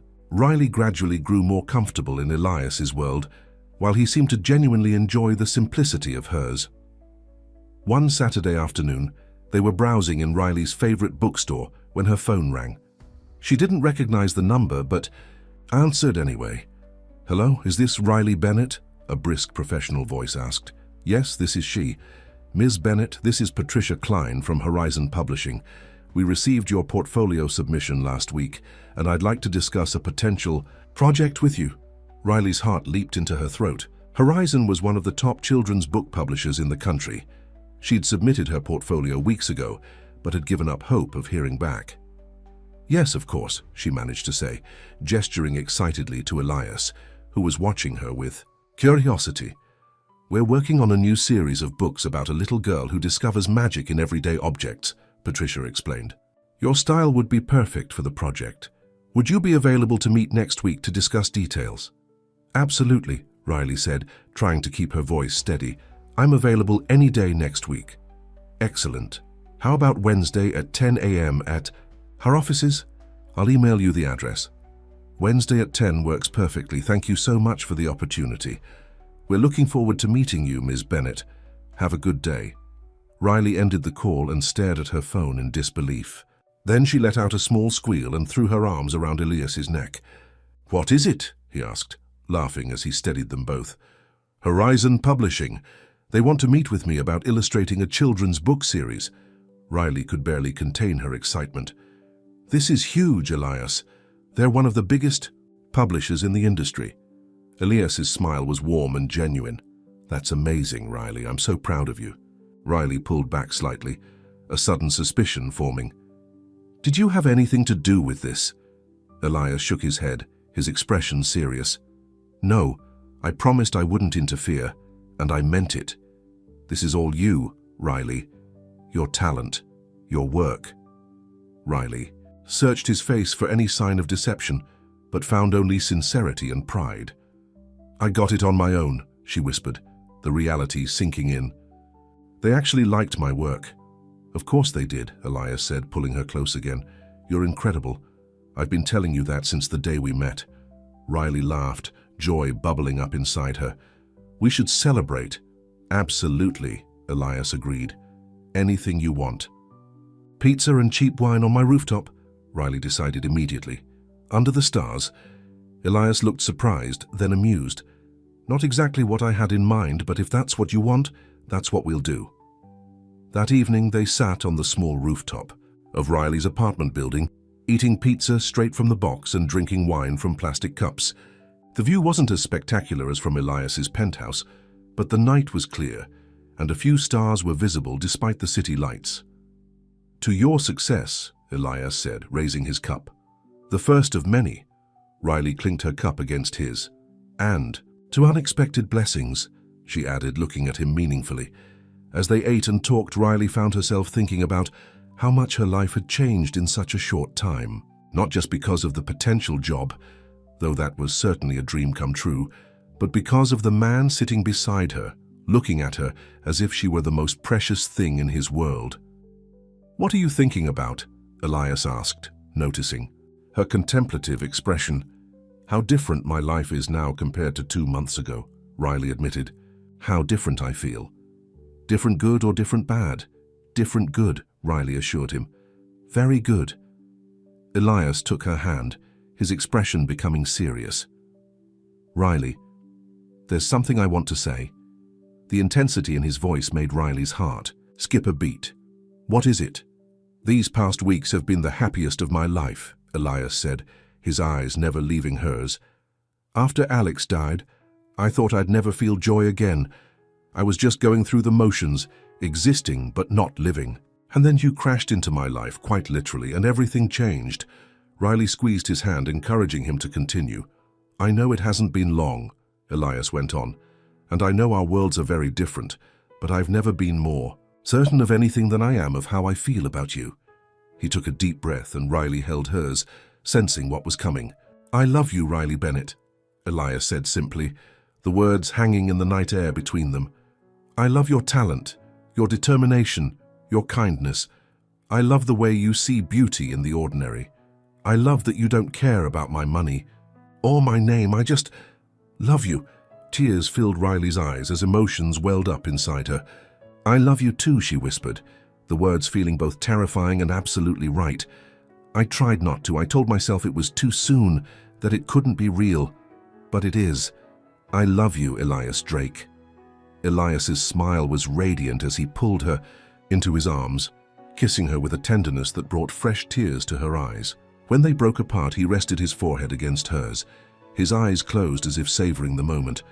"I never expected this," he murmured. "Never thought I'd find someone like you." "Me neither," Riley admitted. "You're nothing like what I imagined. For myself." "Disappointed?" Elias asked, only half joking. "Not even a little bit," Riley assured him, kissing him again. "You're so much better than anything I could have imagined." They stayed on the rooftop until late, talking and kissing and making plans. The future, which had once seemed so uncertain to Riley, now felt full of possibility. As they finally gathered their things to go inside, Riley looked up at the night sky one more time. silently thanking whatever twist of fate had led her to. Spill coffee on Elias Drake that rainy afternoon in Starbucks. Some accidents, it seemed, were indeed meant to happen. The offices of Horizon Publishing occupied the 15th floor of a sleek building in Midtown. Riley stepped off the elevator, clutching her portfolio, the one Elias had given her, and tried to calm her racing heart. "You can do this," she whispered to herself, straightening her blazer.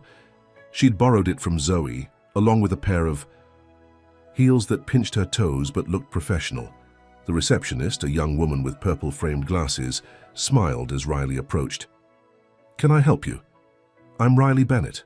I have a 10 o'clock appointment with Patricia Klein." "Of course, please have a seat. I'll let Ms. Klein know you're here." Riley perched on the edge of a modern chair in the waiting area, taking in her surroundings. The walls were lined with framed book covers, all Horizon publications, she assumed. Children's books of every variety, from picture books to young adult novels. It was where she had always dreamed of seeing her work. Her phone buzzed with a text from Elias. "Good luck today. You're going to be amazing. I love you." Riley smiled, typing back, "Thank you. I'm nervous but ready. Love you too." Just seeing his words gave her a boost of confidence. Whatever happened in this meeting, she had someone who believed in her completely. Ms. Bennett. Riley looked up to see a tall woman with silver-streaked black hair and sharp blue eyes. She wore a tailored pantsuit and an expression that was professional but not unfriendly. "Yes, that's me." Riley stood, extending her hand. "Patricia Klein. Thank you for coming in today." The woman's handshake was firm. "Please follow me to the conference room. The rest of the team is waiting." The rest of the team! Riley felt a flutter of panic. She'd expected to meet with just one person, not a group. The conference room contained 3 other people: a younger woman with curly red hair, an older gentleman with glasses perched on his nose, and a middle-aged woman with kind eyes. "This is Riley Bennett," Patricia announced. "Riley, this is our team for the Magic Everyday series. Sarah Collins, our editor, Marcus Reed, our marketing director, and Diane Lopez, our art director." Riley shook hands with each of them, trying to remember their names and roles. "Please have a seat," Patricia gestured to an empty chair. "We've all had a chance to review your portfolio, and we're very impressed with your work." "Thank you," Riley said, setting her portfolio on the table. "I was thrilled to receive your call." "Your style has exactly the whimsical quality we're looking for," Diane, the art director, said. "The Magic Everyday series is about a young girl named Lily, who discovers that ordinary objects in her home have magical properties. We need illustrations that balance the real world with touches of fantasy." "That sounds perfect," Riley said, excitement building. "I love creating that blend of everyday and magical." "We can see that from your portfolio," Sarah, the editor, nodded. "The samples you submitted show a great understanding of how to make the ordinary seem extraordinary. We've brought you in today because we'd like to commission you for a test illustration," Patricia explained. "If it meets our needs, we'd like to offer you a contract for the first 3 books in the series, with an option for more if the series does well." Riley could hardly believe what she was hearing. Not just one book, but potentially a whole series. This was beyond her wildest dreams. "I'd be honored," she said, trying to keep her voice steady. "What kind of test illustration are you looking for?" Marcus, the marketing director, slid a document across the table. "This is the synopsis for the first book, Lily and the Magic Teapot. We'd like to see your take on the scene where Lily first discovers the teapot's magic, when she pours a cup of tea and instead of liquid, out comes a tiny rainstorm complete with thunder and lightning." Riley skimmed the synopsis, her mind already filling with images. "This is wonderful. I can definitely work with this." "We'd need the test illustration by next Friday," Patricia said. "Is that doable for you?" "Absolutely," Riley nodded, mentally, rearranging her schedule. She had a few other small projects, but nothing that couldn't wait. This was her big chance. "Excellent. If we approve the test, we'll discuss the full contract terms at that time. The standard arrangement would be an advance against royalties, with milestone payments as you complete the illustrations for each book." They spent the next 30 minutes discussing the target audience, the overall vision for the series, and technical requirements for the illustrations. By the time Riley left the building, Her head was spinning with information and possibilities. As soon as she hit the sidewalk, she pulled out her phone and called Elias. "How did it go?" he answered immediately. "It was amazing." Riley could barely contain her excitement. "They want to hire me for a whole series of books. Well, first I have to do a test illustration, but if they like it, they want me for at least 3 books, maybe more." "Riley, that's incredible." Elias's voice was warm with pride. "I knew they'd recognize your talent." "I can't believe this is happening," Riley said, weaving through the crowded sidewalk. "This is exactly the opportunity I've been waiting for. We need to celebrate. Dinner tonight anywhere you want. Actually, I was thinking of getting started on the test illustration right away. I want it to be perfect." "Dedicated already," Elias said, and she could hear the smile in his voice. "How about I bring dinner to you then? You can work and I'll just keep you company." "That sounds perfect," Riley agreed. "But nothing fancy, okay? I'll be in work mode." "Your wish is my command," Elias replied. "I'll see you around 7? 7 is perfect. Love you. Love you too." "And Riley, I'm so proud of you." Those words carried her all the way home, where she immediately set up her workspace and began sketching preliminary ideas for the magic teapot scene. At precisely 7 o'clock, there was a knock on her apartment door. Riley reluctantly pulled herself away from her drawing table, where she'd been lost in creating Lily's world for the past few hours. She opened the door to find Elias holding a large paper bag that smelled delicious and a bottle of champagne. "So you said nothing fancy," he said with a sheepish smile, "but I thought the occasion warranted at least a little celebration." Riley laughed and pulled him inside for a kiss. "You're impossible, but I love you for it." "How's the illustration coming along?" Elias asked, setting the food and champagne on the kitchen counter. "Really well, I think. Come see." Riley led him to her small workspace in the corner of the living room, where sketches and reference images were spread across her table. Elias studied the drawings with genuine interest. "These are fantastic, Riley.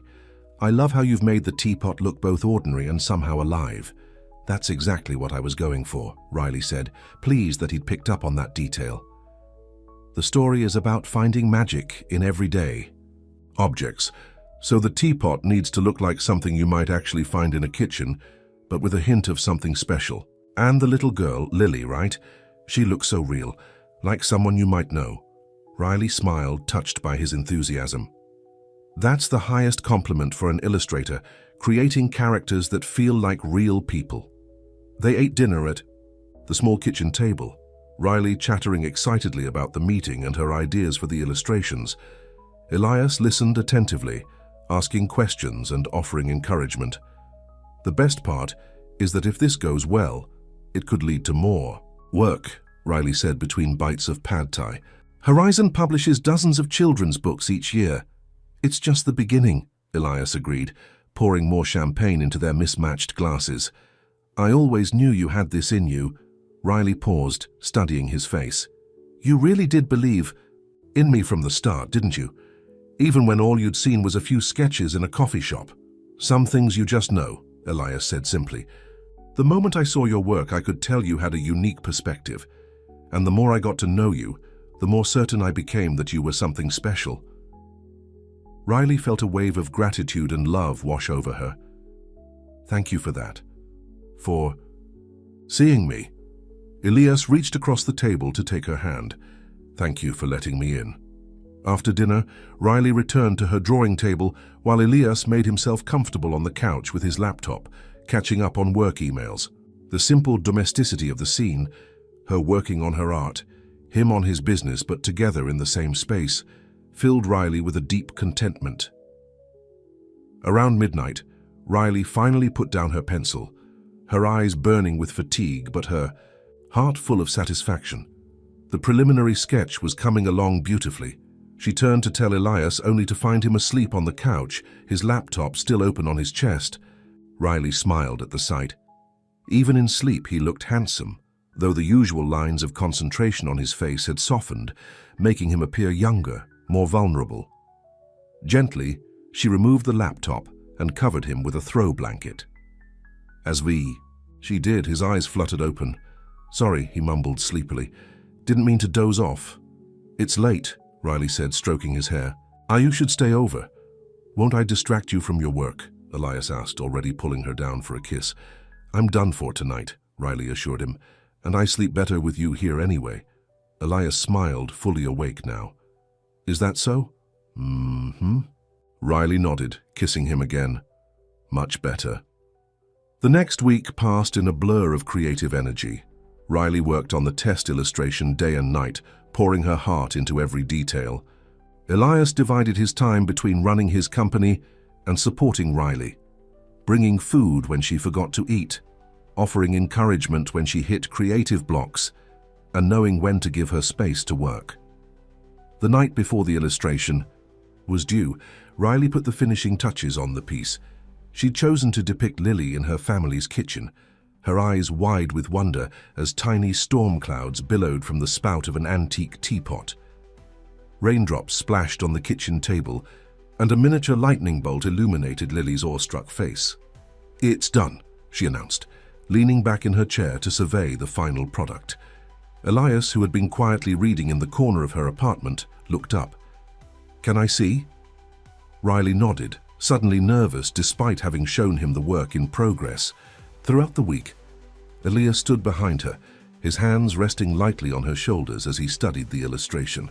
For a long moment he said nothing, and Riley felt her anxiety build. Riley, he finally said, his voice soft with amazement, this is extraordinary. Really? You don't think the lightning is too much? Or the expression on Lily's face? It's perfect, Elias insisted. You've captured exactly what a child would feel discovering magic for the first time. That mix of surprise and delight and just a touch of fear of the unknown. Riley leaned back against him, relief washing over her. I hope the publishers feel the same way. They will, Elias said with conviction. This is exactly what they asked for, and you've delivered it beautifully. The next morning, Riley delivered the illustration to Horizon Publishing, her heart in her throat as Patricia Klein examined it. This is exceptional work, Ms. Bennett, Patricia said, her professional demeanor cracking to reveal genuine enthusiasm. You've captured Lily's character perfectly, and the magic element is exactly what we envisioned. Thank you, Riley said, trying not to sound as relieved as she felt. I'll need to share this with the rest of the team, of course, but speaking personally, I believe this meets all our requirements. Can you come back on Monday to discuss the contract details?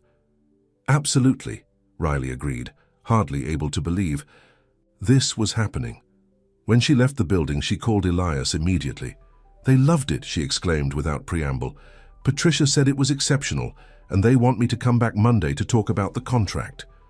I knew it, Elias said, his voice warm with pride. You're going to be the star illustrator of Horizon Publishing before you know it. Let's not get ahead of ourselves, Riley laughed, though her heart soared at his confidence in her. But it's definitely a good start. This calls for a real celebration, Elias declared. Not just takeout and champagne in your apartment. Let me take you somewhere special tomorrow night. I'd like that, Riley agreed. But nothing too over the top, okay? Define over the top, Elias teased. No private jets, no renting out entire restaurants, no diamond jewelry, Riley listed, only half joking. She knew Elias's resources were vast, but she still wasn't comfortable with extravagant displays. You drive a hard bargain, Ms. Bennett, Elias sighed dramatically. But I accept your terms. How about I pick you up at 7? Perfect, Riley agreed. I love you. I love you too. More than you know. Well, the following evening, Riley was putting the finishing touches on her makeup when the buzzer rang. She checked the time. Exactly 7 o'clock. Elias was nothing if not punctual. She'd chosen a simple black dress for the evening, elegant but not too formal. With it, she wore the silver necklace Elias had given her for their 1-month anniversary, a delicate chain with a small paintbrush charm. It was tasteful and thoughtful, a perfect representation of their relationship. When she opened the door, Elias stood there in a charcoal suit that fit him perfectly, a small bouquet of wildflowers in his hand. You look stunning, he said, his eyes warm as they took in her appearance. So do you, Riley replied, accepting the flowers with a smile. These are beautiful. Let me put them in water before we go. As she arranged the flowers in a vase, Elias wandered around her small apartment, looking at the sketches and notes pinned to her inspiration board. "You've been busy," he observed. "These are new?" Riley glanced over to see him examining some rough sketches she'd started for the second book in the series, assuming the contract went through. "Just some preliminary ideas," she explained. "I want to be ready if they approve the first book." "Always thinking ahead," Elias said with approval. "That's one of the things I love about you." Riley placed the vase of flowers on her small dining table, where they immediately brightened the room. "Ready to go?" Elias offered his arm with a smile. "Your chariot awaits, my lady." Outside, a sleek car idled at the curb, but it wasn't the usual town car with a driver. This was a vintage Aston Martin, midnight blue and gleaming in the evening light. "Whose car is this?" Riley asked, running a hand over the pristine paint. "Mine," Elias said, opening the passenger door for her. "I don't drive it often, but I thought tonight was special enough to bring it out." Riley slid into the butter-soft leather seat, impressed despite herself. "You're full of surprises, Mr. Drake." "I try," Elias replied with a grin as he got behind the wheel. They drove through the city, the powerful engine purring beneath them. Riley had to admit there was something undeniably sexy about Elias driving this beautiful machine, his strong hands confident on the wheel, his profile illuminated by the passing streetlights. "Where are we going?" she asked as they crossed the Brooklyn Bridge. "You'll see," Elias said mysteriously.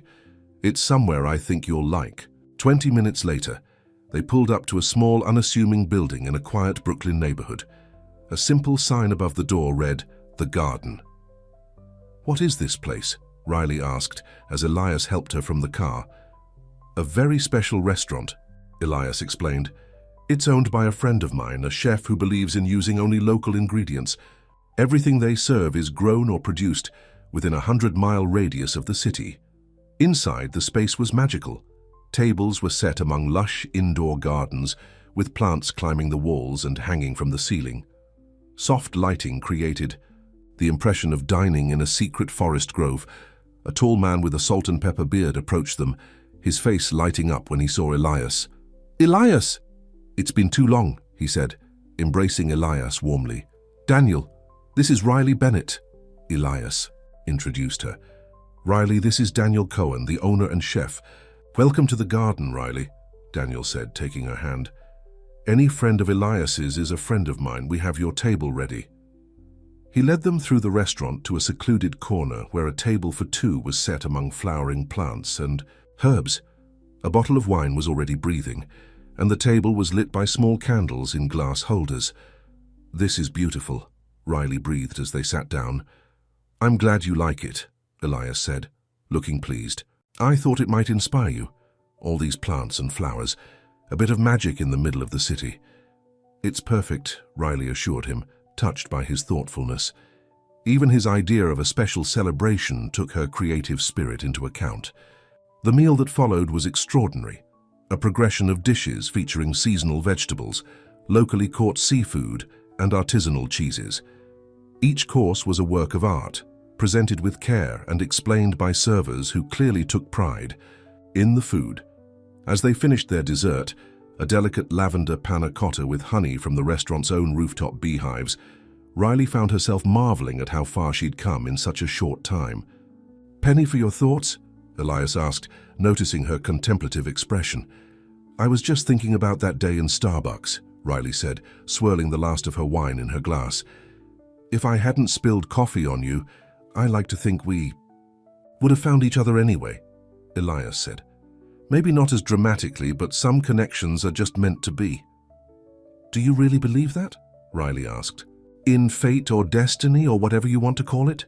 Elias considered the question. "I believe that certain people come into our lives for a reason. Before I met you, I was just going through the motions. Existing, not living. You changed that." "Riley." The sincerity in his voice touched her deeply. "You changed things for me too," she admitted. "I was so focused on struggling and surviving that I'd forgotten how to dream. You reminded me." Elias reached across the table to take her hand. "I have something for you." "Elias," Riley began, already preparing to protest that she didn't need gifts. "It's not what you think," he assured her, reaching into his jacket pocket. He pulled out not a jewelry box as she'd half feared, but a small envelope. "What's this?" she asked, taking it from him. "Open it and see." Riley carefully opened the envelope and pulled out a card. On the front was a simple sketch. Her sketch, she realized with surprise. It was one she'd done of the two of them sitting on a park bench, a quick drawing she'd made one afternoon and left on his fridge. Inside, Elias had written, "To new beginnings and beautiful creations. I love you more each day." Beneath his note was a key. Riley looked up, confused. "What's this?" "A key to my apartment," Elias said, watching her reaction carefully. "I thought, well, you spend so much time there anyway, and your workspace at your apartment is so small. I have that spare room that would make a perfect studio for you. You could set up your drawing table by the window with all that natural light." He was rambling a bit, she realized with surprise. Elias Drake, always so composed, was nervous. "Are you asking me to move in with you?" Riley asked, wanting to be clear. "Not exactly." "Not yet, anyway," Elias clarified. "Just offering you a space that's yours within my home, a place to work, to leave your things, to come and go as you please." It was a thoughtful compromise, not asking her to give up her independence entirely, but offering her more access to his world, his space. "That's really sweet," Riley said, turning the key over in her hand. "And practical too. My apartment isn't ideal for working, especially now that I'll have professional deadlines." "So you'll accept?" Elias asked, looking relieved. "Yes," Riley decided. "But I'm keeping my apartment, at least for now. Things are happening so fast and I want to make sure I don't lose myself in all of it." "I understand," Elias said, and she could tell he meant it. "I don't want to rush you. I just want you to know that my home is your home, whenever you want it to be." Riley leaned across the table and kissed him softly. "Thank you for understanding. And for the key." The rest of the evening passed in a warm glow of good food, gentle conversation, and shared dreams for the future. By the time they left the restaurant, arm in arm, Riley felt as though she were floating on air. The drive back to her apartment was quiet, both of them content in the moment. When they arrived, Elias walked her to her door. "Stay tonight?" Riley asked, not ready for the evening to end. "I'd love to," Elias replied, "but I have an early meeting tomorrow, investors from Japan, and I need to review some reports before I see them." Riley tried not to feel disappointed. "Of course, I understand." Elias cupped her face in his hands. "Rain check? Tomorrow night, my place? You can bring some of your supplies and start setting up your studio." "It's a date," Riley agreed, rising, on tiptoes to kiss him. "Thank you for tonight. It was perfect." "You're perfect," Elias murmured against her lips before kissing her deeply. When they finally broke apart, both a little breathless, Elias brushed a strand of hair from her face. "I'll call you tomorrow. Sleep well, my love." "You too," Riley replied, reluctantly letting him go. She watched from her doorway as he walked back to his car, marveling again at how her life had changed. 2 months ago, she'd been struggling to pay rent, facing rejection after rejection. Now she had a promising career opportunity and was falling deeper in love with a man who supported her dreams and saw her for who she truly was. As she got ready for bed, Riley thought about the key tucked safely in her purse. It represented more than just access to Elias's apartment. It was a symbol of trust, of growing commitment.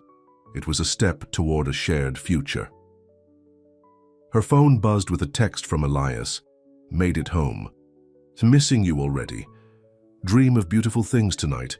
Riley smiled, typing back, "I'll dream of you." She fell asleep with a smile on her face, her heart full of hope for what tomorrow would bring.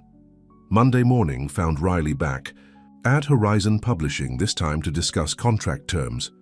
She wore her most professional outfit, a navy blue dress borrowed from Zoe and the same pinching heels from her first visit. Patricia Klein greeted her warmly, leading her to a smaller conference room where Sarah, the editor, and a man Riley hadn't met before were waiting. "Riley, this is Alan Morris, our legal counsel," Patricia introduced them. "He'll be going over the contract details with us today." The meeting was both exciting and overwhelming. Alan explained the terms of the contract, an advance of $12,000 for the first book, to be paid in installments as Riley completed various stages of the illustrations, plus royalties on sales once the book was published. There would be similar terms for books 2 and 3, with the possibility of renegotiation if the series proved successful. This is fairly standard for a new illustrator, Alan explained, but the multi-book deal is a sign of Horizon's confidence in your work. Riley nodded, trying to absorb all the information. It sounds very fair. We'd like you to take the contract home and review it, Patricia said. Perhaps have your own attorney look it over if you wish. We'll need your decision by the end of the week. Of course, Riley agreed, accepting the thick document. Thank you for this opportunity. I'm very excited about the project. We are too, Sarah, the editor, said with a warm smile. We think your style is perfect for bringing Lily's world to life. As Riley left the building, clutching the contract, she felt a mixture of elation and anxiety. This was everything she'd worked for, but the reality of professional deadlines and expectations was a bit daunting. She was so lost in thought that she almost missed Elias standing by the curb, leaning against his car with 2 coffee cups in hand. "Elias?" she exclaimed in surprise. "What are you doing here?" "Thought you might need this after your meeting," he said, handing her one of the coffees. "How did it go?" Riley held up the contract. "They offered me a 3-book deal, with an advance. And everything. That's wonderful." Elias pulled her into a one-armed hug, careful not to spill the coffee. "I knew they would." "How did your investor meeting go?" Riley asked as they walked together down the sidewalk. A shadow crossed Elias's face briefly. "Not as well as I'd hoped. There are some complications." "What kind of complications?" Riley asked, concerned by his tone. Elias shook his head. "Nothing for you to worry about, just business. This is your day to celebrate." Riley wasn't entirely convinced, but she didn't press the issue. "I need to have the contract reviewed before I sign it. Do you know any good entertainment lawyers?" "Several," Elias confirmed. "I'll send you some names. Or you could use Drake Innovations' legal team if you prefer.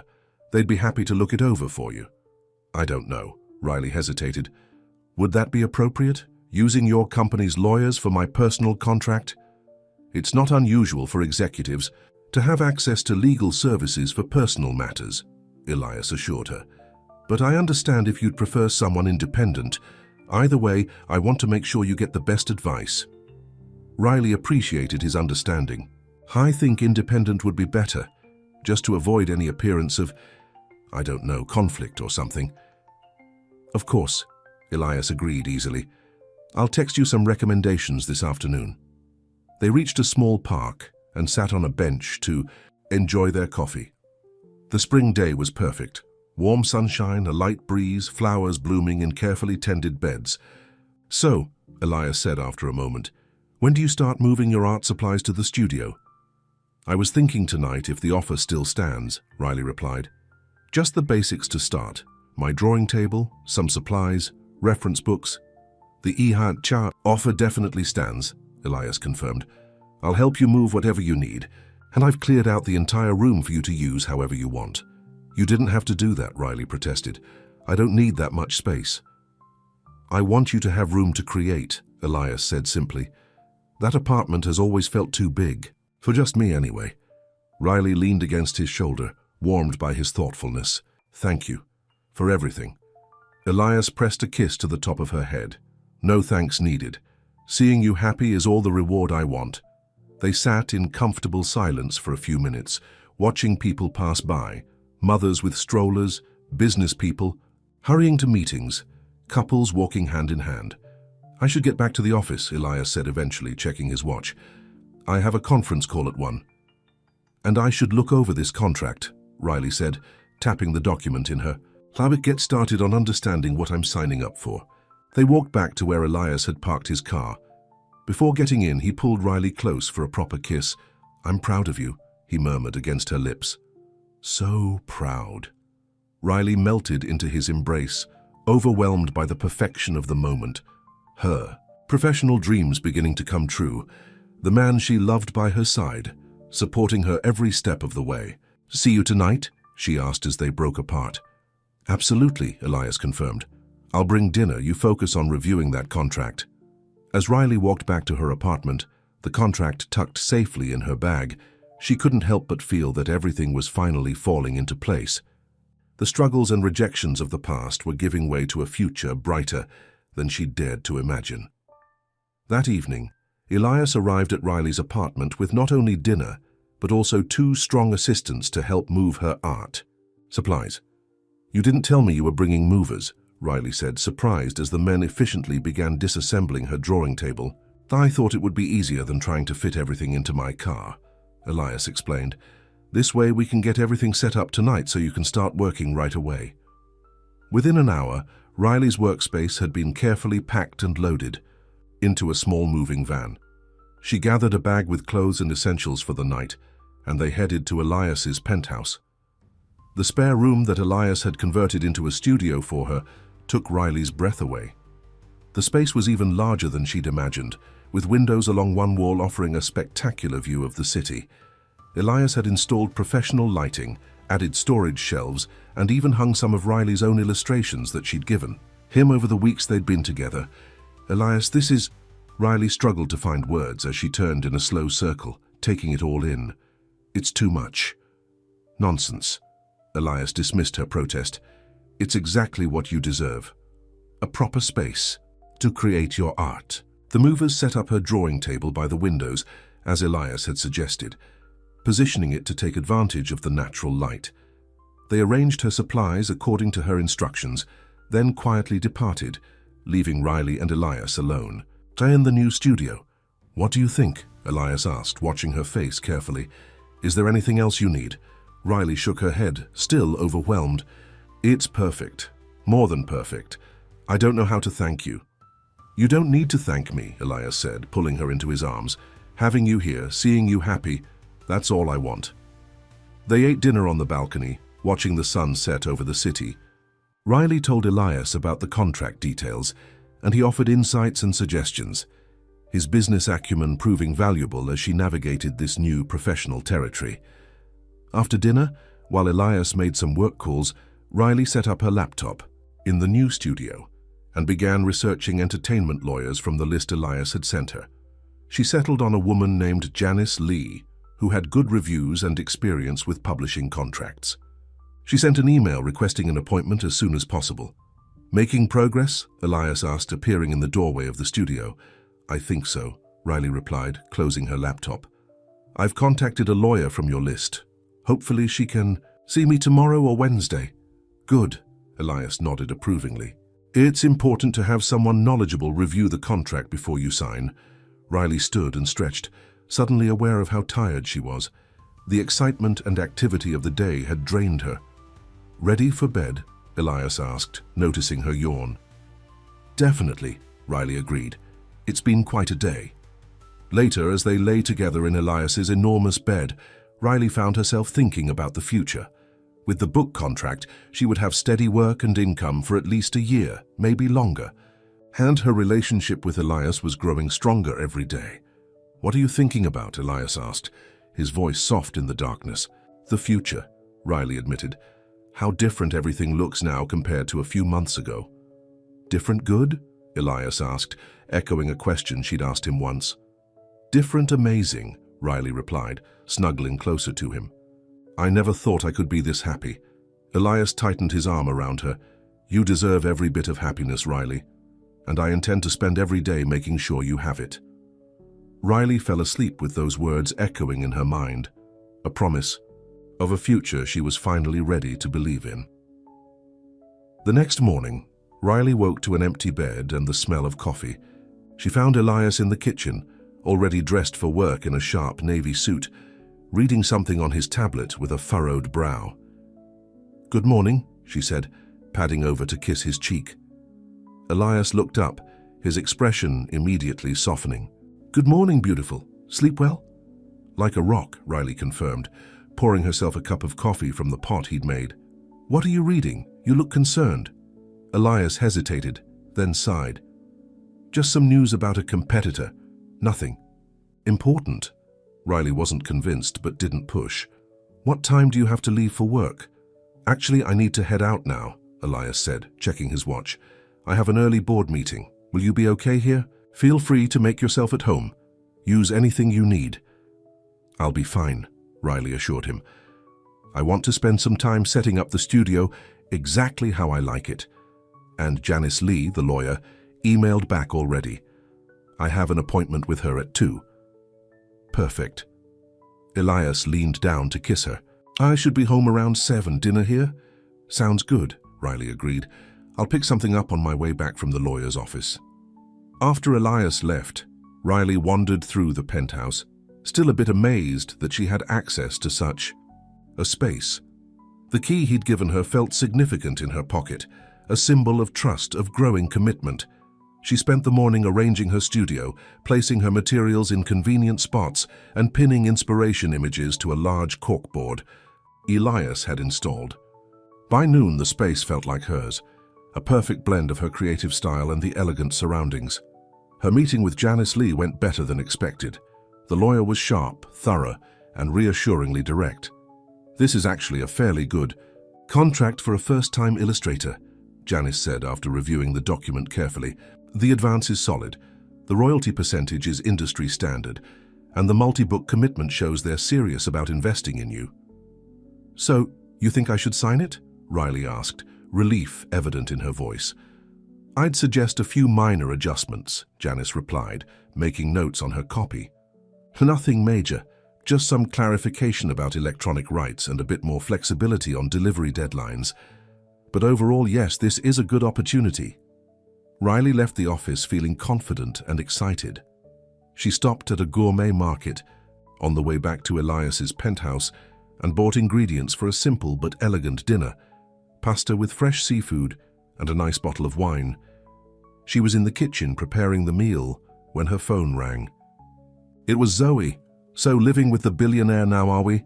Zoe teased as soon as Riley answered. Not exactly, Riley laughed. I'm just using his spare room as a studio and occasionally sleeping over. Uh-huh, Zoe said, clearly unconvinced. And how's the fancy penthouse? It's nice, Riley admitted, looking around the spectacular kitchen with its high-end appliances and marble countertops. But it's still just a place. The important thing is that I have space to work now. And the contract? Did the lawyer say it was good? Yes, just a few small changes to suggest. I think I'm really going to sign with Horizon, Zoe. It's happening. I'm so proud of you, Zoe said, her teasing tone giving way to genuine warmth. You deserve this, Riley. All of it.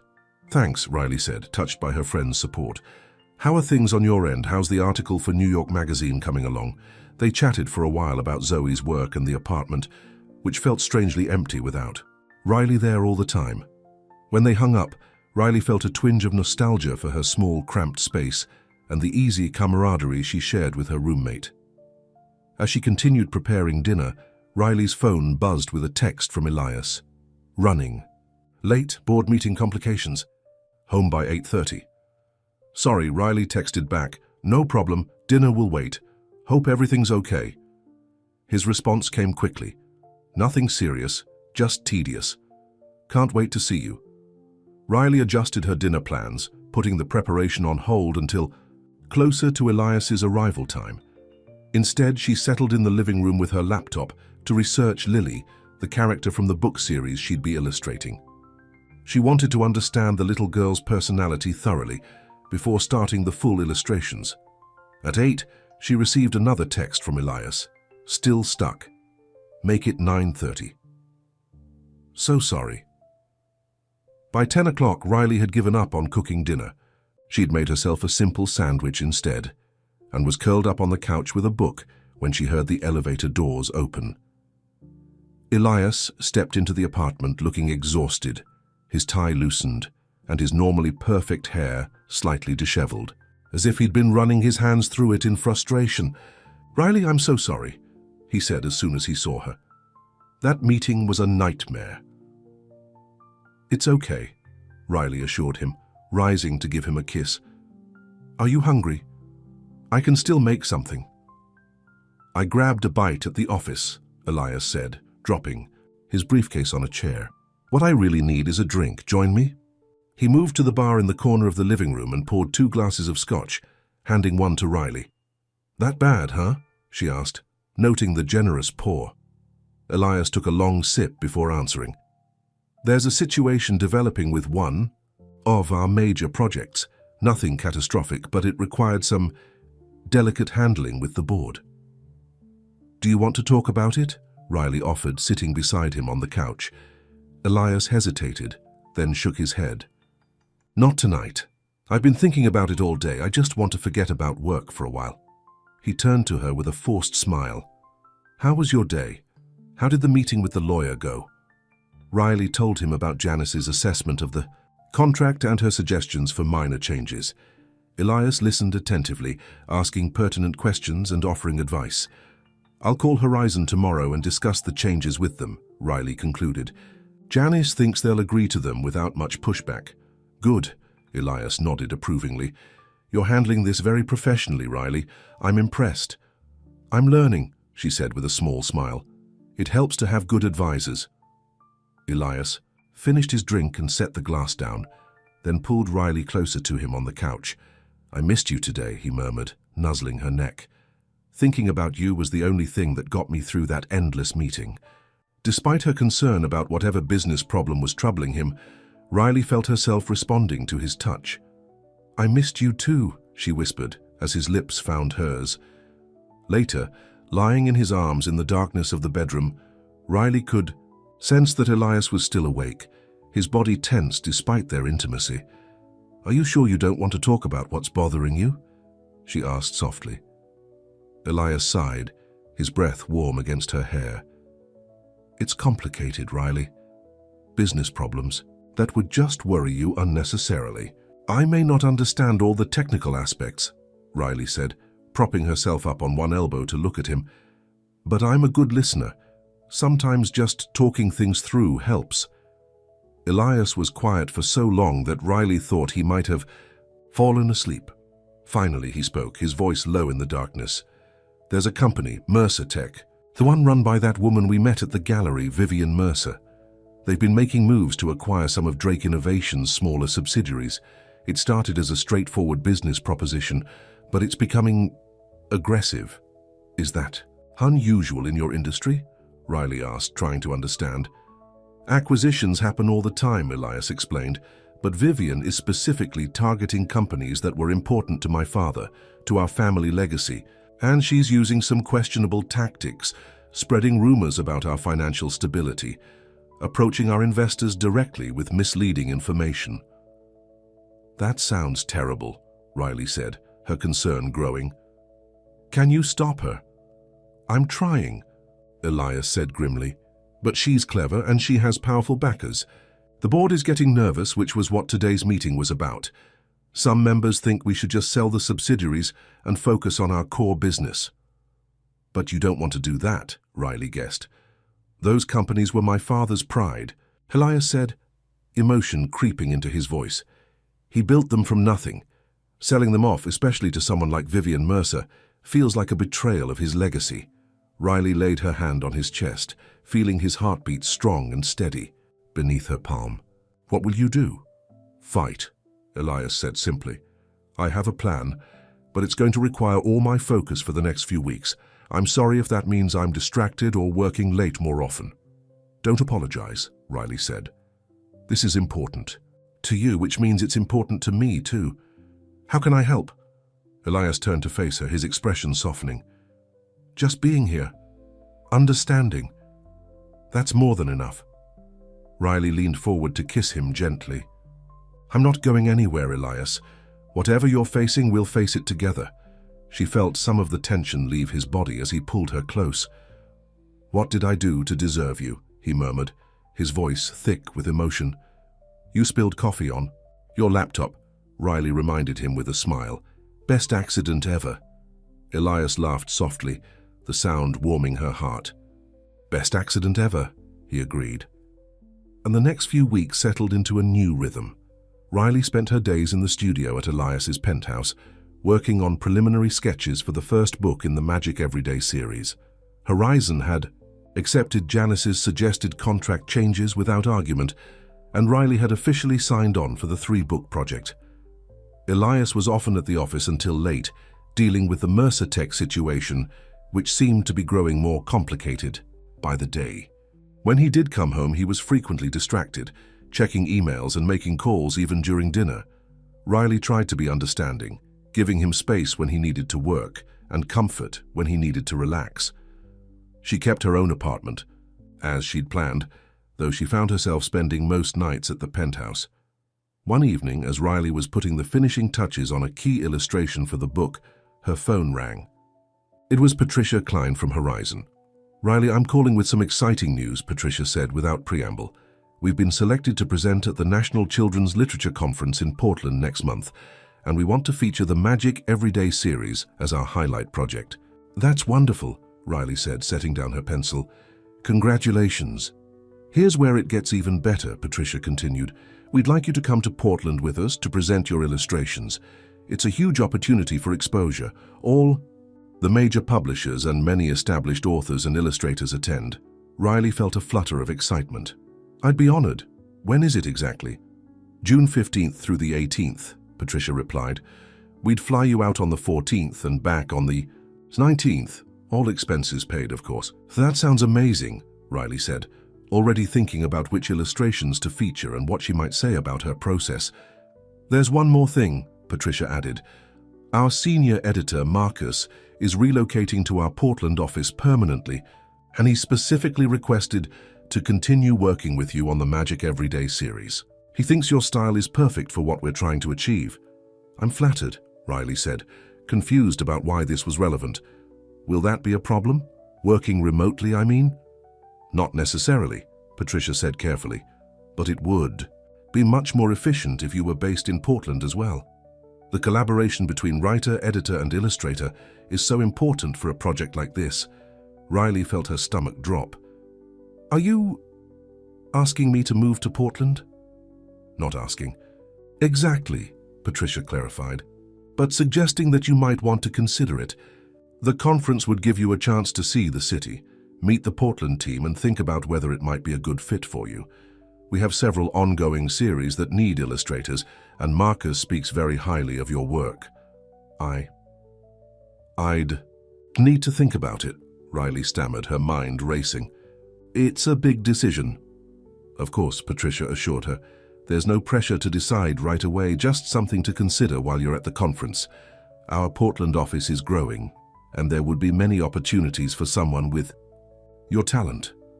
After they hung up, Riley sat at her drawing table, staring blankly at her illustration. Move to Portland, leave New York, leave Elias. The thought sent a wave of conflicted emotions through her. On one hand, this was a tremendous professional opportunity, the chance to work directly with a senior editor who appreciated her style, potential for more projects beyond the current series. On the other hand, her life was here now, her relationship with Elias, the beautiful studio he'd created for her, the life they were beginning to build together. She was still lost in thought. When Elias came home earlier than usual for once, "How you look serious," he remarked, leaning down to kiss the top of her head. "Problem with the illustration?" "No, the illustration is fine," Riley said, turning to face him. "I just got a call from Patricia at Horizon. They want me to present at a big conference in Portland next month." "That's fantastic," Elias exclaimed, his face lighting up with genuine pleasure for her. "Riley, that's a huge opportunity. Those industry conferences can lead to all sorts of connections." "There's more," Riley said, taking a deep breath. "The senior editor I'll be working with is relocating to their Portland office, and they've suggested that I consider moving there too.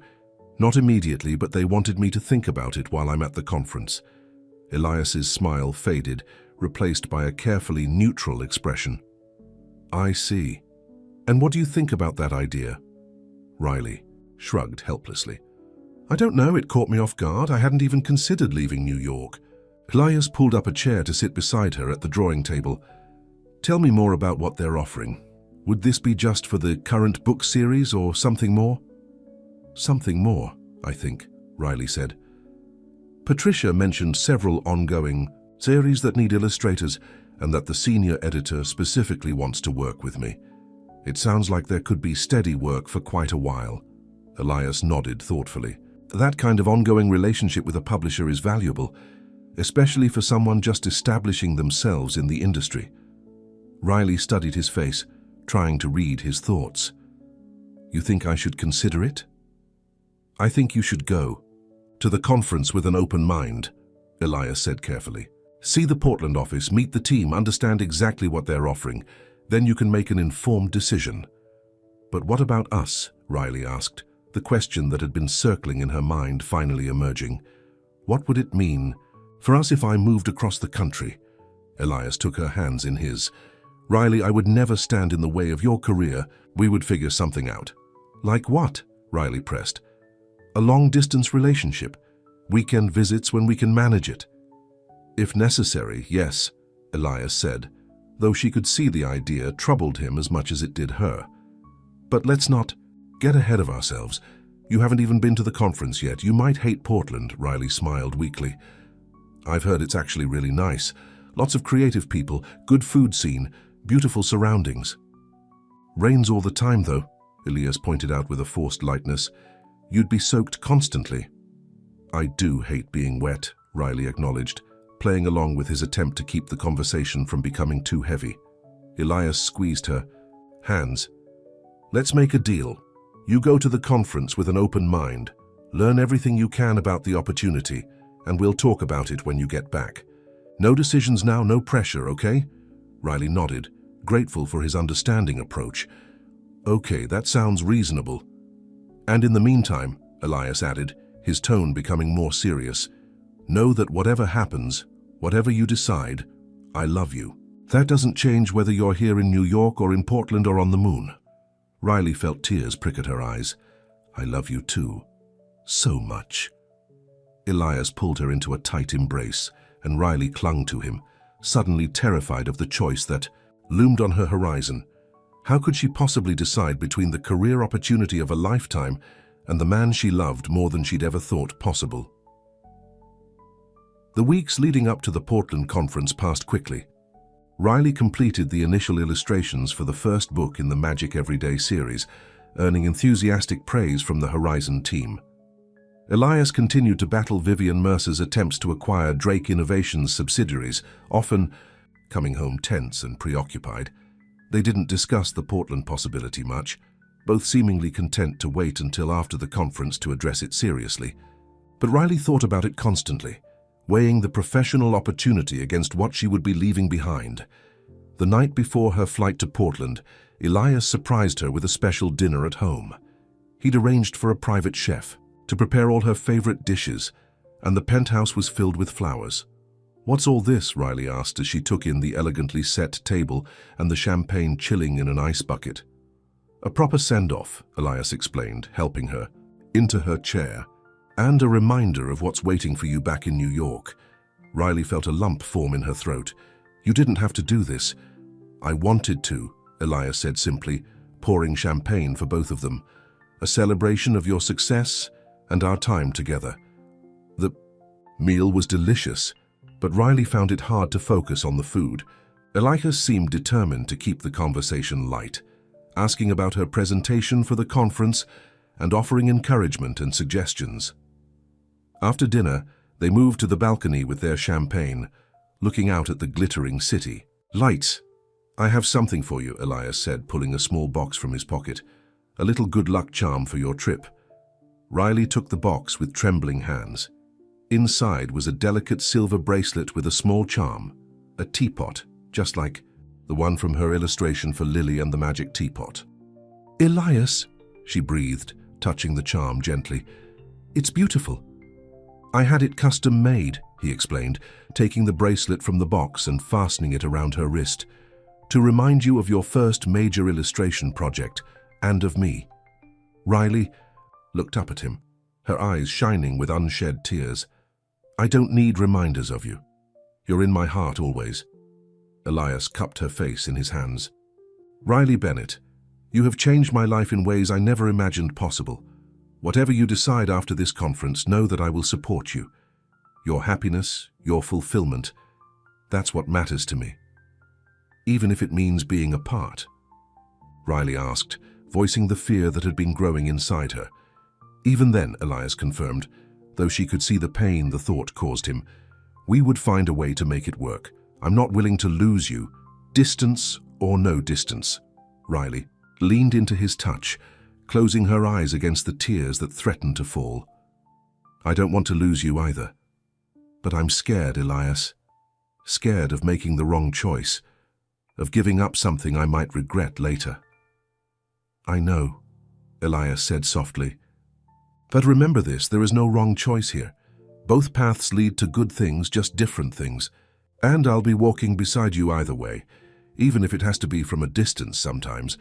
They spent the night holding each other close, neither sleeping much, both acutely aware of the uncertainty that hung between them.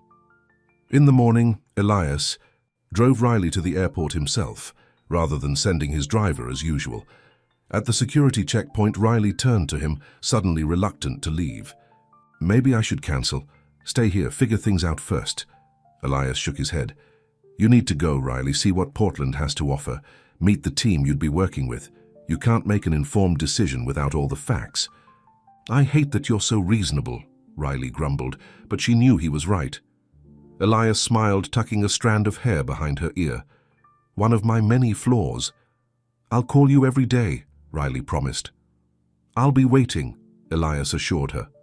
Have a wonderful time. Impress everyone with your talent and come back to me when you're ready. Their goodbye kiss was tender and lingering, filled with unspoken emotions and fears. As Riley finally turned to walk through security, she looked back one last time to see Elias standing where she'd left him, watching her go with a smile that didn't quite reach his eyes. On the plane, Riley touched the teapot charm on her new bracelet, her heart heavy with the weight of the decision that awaited her. Portland and a promising career, or New York and the man she loved. How could anyone be expected to choose? As the plane took off, carrying her away from New York, and Elias Riley gazed out the window at the receding city.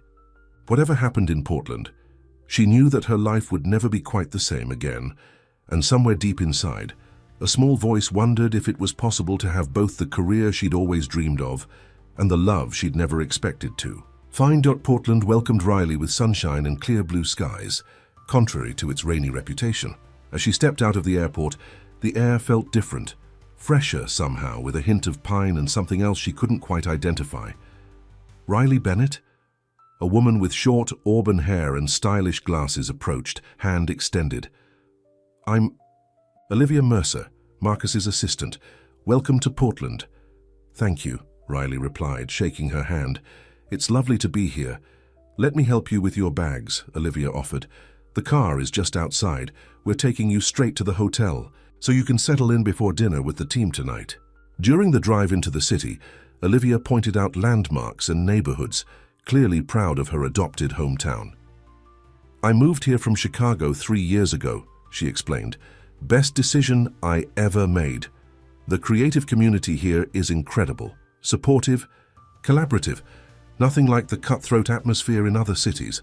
Riley nodded, taking in the views of Mount Hood in the distance and the lush greenery that seemed to be everywhere. It was beautiful, she had to admit. Different from New York's urban energy, but appealing in its own way. The hotel was a boutique property in the Pearl District, Portland's arts and design center. Riley's room was spacious and modern, with local artwork on the walls and a view of the city skyline. Dinner is at 7:30 at Hemlock and Vine, Olivia informed her as they parted. There's just a few blocks away, easily walkable. The whole Portland team will be there. They're excited to meet you. Left alone, Riley unpacked her clothes and set up her tablet on the desk. She had a few hours before dinner, time enough to prepare for tomorrow's presentation and call Elias. She pulled out her phone, suddenly eager to hear his voice, to share her first impressions of Portland. When he answered, the familiar sound of his hello made her heart ache with an unexpected pang of homesickness. I made it, she said, trying to sound cheerful. The weather is gorgeous, contrary to what you predicted. They're just trying to lure you in, Elias replied, and she could hear the smile in his voice. Wait until winter when it rains for 40 days straight. How are things there? Riley asked, settling onto the bed. Any progress with the Mercer situation? Elias sighed. Some. I've secured support from a few key investors which should help block her latest move, but it's an ongoing battle. I wish I was there to support you, Riley said softly. You are supporting me, Elias assured her. Knowing you believe in me helps more than you know. They talked for a while longer, Riley describing the city and Elias updating her on developments at home. As they were about to hang up, Elias said, I miss you already, you know. I miss you too, Riley replied, her throat tightening. More than I expected. Call me after your dinner. I want to hear all about the Portland team. I will, Riley promised. Love you. Love you too. After they disconnected, Riley stared at her phone for a long moment, then shook herself and began preparing for her presentation. She'd brought digital copies of her illustrations for the Magic Everyday series as well as some older pieces that showed the range of her style. Patricia had assured her that a simple walkthrough of her creative process would be sufficient, nothing too formal. At 7:15, Riley left the hotel, following Olivia's directions to the restaurant. The evening was mild, perfect for walking and eating. The neighborhood bustled with people enjoying the outdoor seating at cafes and bars.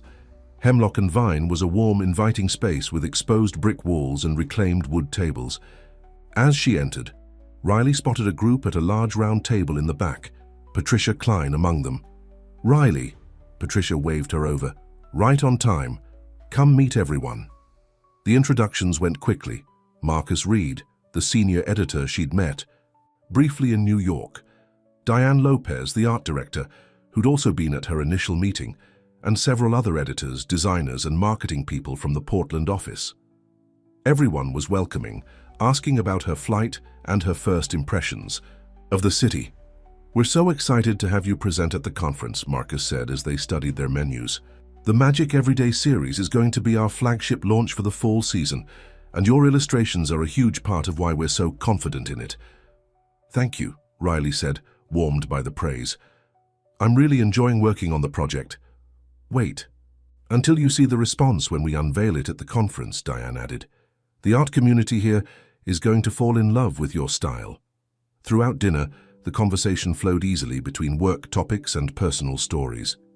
The Portland team clearly enjoyed each other's company, laughing and teasing in a way that spoke of genuine friendship beyond professional relationships. So, Riley, Marcus said as they were finishing dessert, Patricia mentioned that you might be considering a move to Portland. What do you think so far? Riley felt all eyes turned to her. It's beautiful, she replied diplomatically. Very different from New York, but in a good way. The quality of life here is incredible, one of the designers, Ben, chimed in. I moved from Boston 3 years ago and haven't looked back. Affordable housing, amazing food scene, outdoor activities everywhere. Plus the creative community, Olivia added. There's a reason so many artists and writers are relocating here. We'd love to have you join our team permanently, Marcus said, his tone becoming more serious. The work we could do together on, not just the Magic Everyday series, but future projects as well. It could be the start of something really special. Riley smiled, trying not to show her inner conflict. I'm definitely keeping an open mind. The conference will give me a better feel for the community here. Fair enough, Marcus nodded. No pressure, but we're all hoping you'll consider it seriously. Bye. The time Riley returned to her hotel room, her head was spinning with impressions and possibilities. The Portland team had been genuinely warm and welcoming. The city itself was undeniably beautiful. And the professional opportunity was exceptional, working directly with a senior editor who clearly valued her style, in an environment that seemed collaborative rather than competitive. She called Elias as promised, describing the dinner and the team. He listened attentively, asking questions about the people she'd met and the projects they'd discussed. They sound like good people, he said when she finished. The kind you'd enjoy working with. They are, Riley agreed.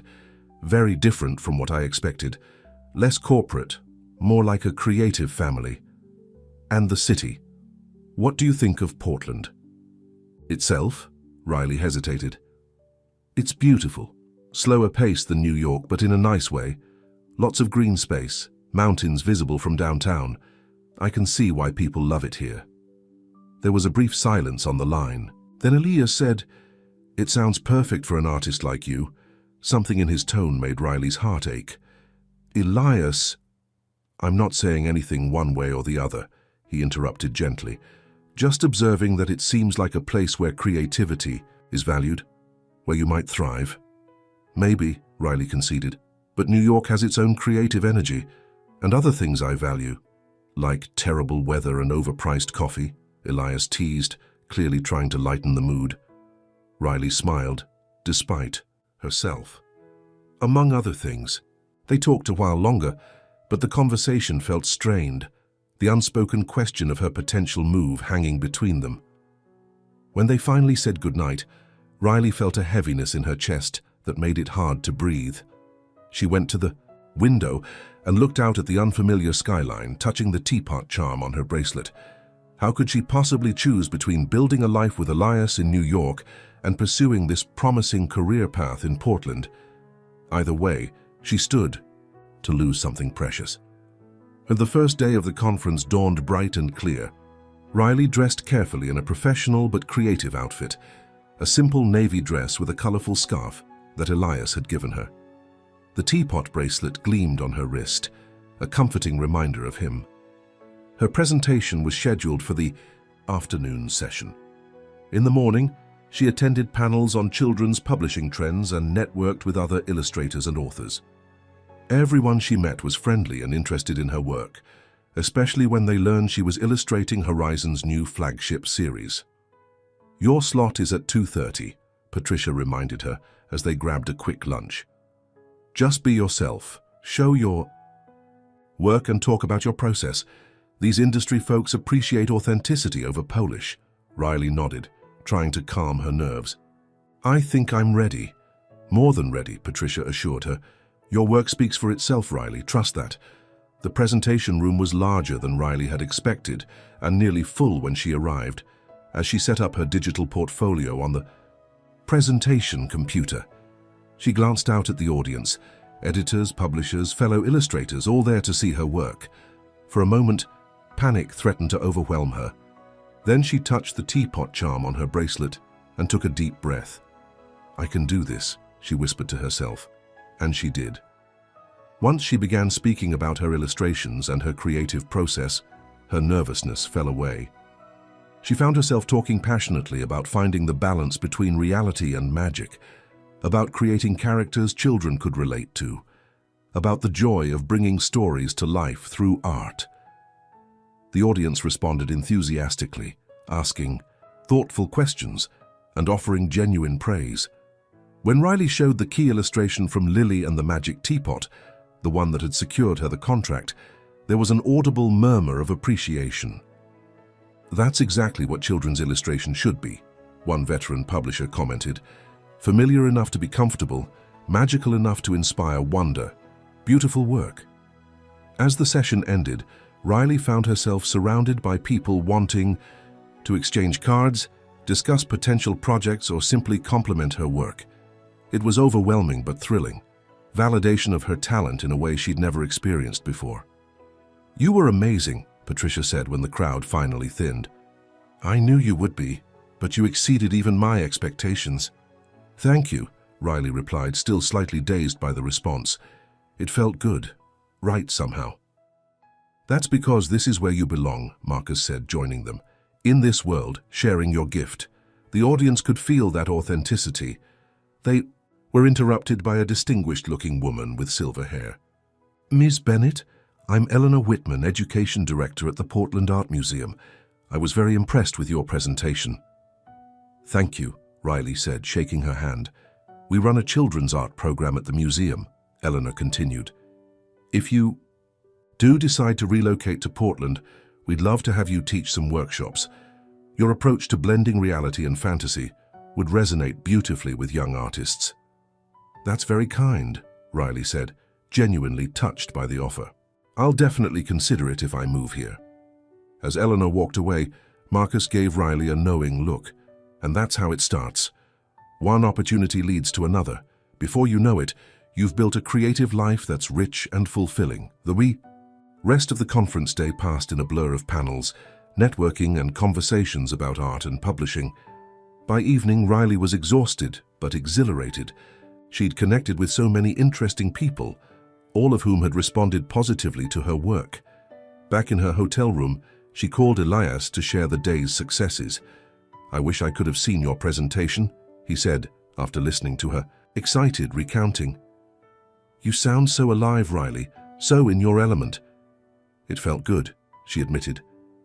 "Scary at first, but then just right, like I was exactly where I was meant to be." There was a pause. Then Elias asked the question she'd been dreading. "So are you starting to lean toward accepting the Portland position?" Riley sank onto the bed, suddenly exhausted. "I don't know, Elias. The opportunity is amazing, the team is wonderful, the city is beautiful, but New York is home," Elias finished for her. "And I'm there." "Yes," Riley whispered, her throat tight. "How am I supposed to choose?" "Follow your heart," Elias said simply, "whatever that means." After they hung up, Riley lay on the hotel bed, staring at the ceiling. Follow her heart. But her heart was pulling her in two different directions, toward the promising career that was opening up before her in Portland and back to New York and the man she loved. The remaining days of the conference were equally successful for Riley. Her illustrations were featured prominently in Horizon's booth, drawing consistent praise from industry professionals.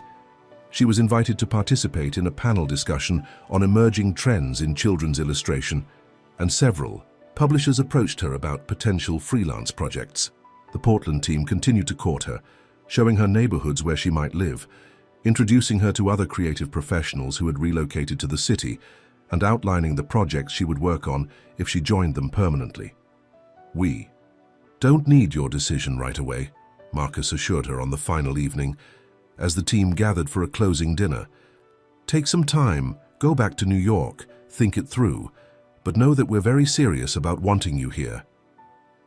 "The position would include a significant bump in your advance for books 2 and 3, Patricia added, "plus priority consideration for new series as they develop.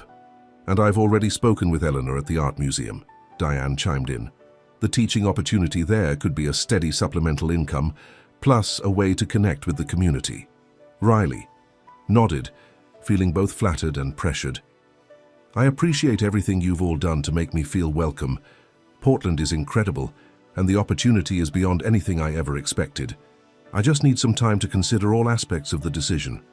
"Of course," Marcus agreed. "Family considerations are important. Are your parents still in Pennsylvania?" "Yes," Riley confirmed. "But it's more—" She hesitated, unsure how much of her personal life to share. "The boyfriend in New York?" Olivia guessed with a sympathetic smile. "Patricia mentioned you're in a serious relationship." Riley nodded, twisting the teapot bracelet on her wrist. "Yes, it's relatively new, but very important to me." The table fell silent for a moment. Then Ben, the designer, spoke up. "My wife.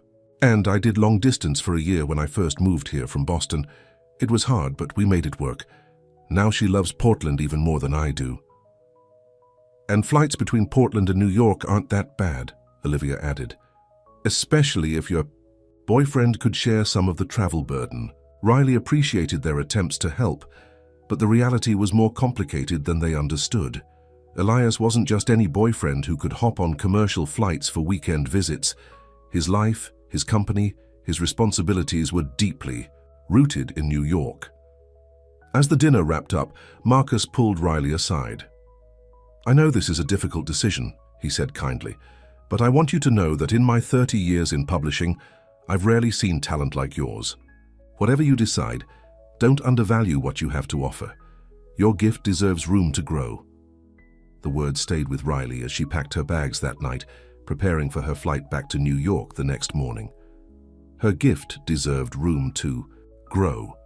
But did that mean she had to sacrifice love to nurture her talent? On the plane, Riley pulled out her sketchbook and began to draw, trying to process her feelings through art, as she often did. Almost without conscious thought, she found herself sketching Elias, his thoughtful eyes, the slight curve of his lips when he smiled, the strong line of his jaw. Next to that, she drew the Portland skyline with Mount Hood in the background. Two worlds, two possibilities, one heart trying to reconcile them. Elias was waiting at the airport when Riley's flight landed in New York. The sight of him standing there, tall and handsome in his casual weekend clothes, made her heart leap. She dropped her carry-on bag and ran into his arms, suddenly certain that no career opportunity was worth losing this feeling. "Welcome home," he murmured into her hair, holding her tight. "I missed you so much," Riley said, breathing in his familiar scent. The drive back to the city was filled with Riley's stories about the conference, the presentations, the people she'd met. Elias listened attentively, asking questions and offering observations, but she could sense an underlying tension in him. "You don't have to decide anything right away," he said as they approached his building. "Take some time to process everything you experienced." Riley nodded, grateful for his understanding but increasingly confused about her own feelings. Just hours ago on the plane, she'd been leaning towards staying in New York, choosing love over career advancement. Now, back in the city with Elias, beside her doubts crept back in. Would she resent giving up this opportunity? Would he resent her if she stayed for him and then regretted it? In the penthouse, everything was exactly as she'd left it. Her studio waited, bathed in afternoon sunlight, her art supplies arranged just as she liked them. It felt like home, she realized with a pang. "I thought we could have a quiet night in," Elias suggested as they unpacked her bags. "Order food, watch a movie, just relax. You must be tired from the travel." "That sounds perfect," Riley agreed, though her mind was still churning with indecision. They settled into a comfortable evening routine, takeout from their favorite Thai place, a movie neither of them really watched, gentle conversation about safe topics. Both carefully avoided the Portland question hovering between them. It wasn't until they were getting ready for bed that Elias finally brought it up. "So," he said casually, too casually, "when do you need to give them your decision?" Riley sat on the edge of the bed, suddenly exhausted. "They said to take my time, but I think they're hoping to know within a couple of weeks." Elias nodded, his expression unreadable as he unbuttoned his shirt. "And which way are you leaning?" "I don't know," Riley admitted, her voice small. "That's the truth, Elias. I honestly don't know what to do." Elias sat beside her, taking her hand in his. "Talk to me, Riley. What's in your heart?" The tenderness in his voice broke something open inside her. "I love you," she said, tears filling her eyes. "I love our life here, what we're building together. But this opportunity in Portland, it's everything I've worked for professionally. The chance to be part of a creative team that values my style, to work on multiple projects, to grow as an artist. You could still do those things from New York," Elias pointed out gently. "Technology makes remote work possible." "It's not the same," Riley said, knowing he understood this too. "The daily collaboration, the creative energy of being in the same space, that's what Marcus emphasized as so valuable." Elias was quiet for a moment, his thumb tracing circles on the back of her hand. "I could visit often," he offered.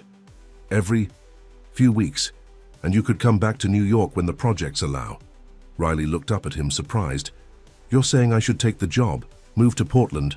"I'm saying I want you to be fulfilled, Riley, professionally and personally." Elias's gray eyes were serious as they met hers. "I don't want you to look back in 5 years and resent me for holding you back from something important." "I would never resent you," Riley protested. "You might," Elias said with a sad smile. "And I couldn't bear that." Riley felt tears spill down her cheeks. "So what, we just have a long-distance relationship indefinitely?" "That's not what I want, Elias." "What do you want?" he asked simply. "Everything," Riley answered, frustration bleeding into her voice. "I want to be with you and pursue this opportunity. I want a life we share and a career that challenges me. Is that so impossible?" Elias was quiet for a long moment, his expression thoughtful. Then he said, "Maybe not." Riley blinked, confused by his response. "What do you mean?"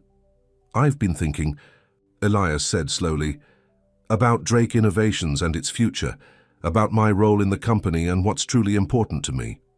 "And," Riley prompted when he paused, "and maybe it's time for a change," Elias continued. "The company has grown beyond anything my father could have imagined. We have offices in 6 cities now, teams that largely run themselves with the right oversight." Riley stared at him, beginning to understand where he was going. "Elias, are you saying I'm saying that maybe the CEO doesn't need to be in New York 5 days a week, Elias finished.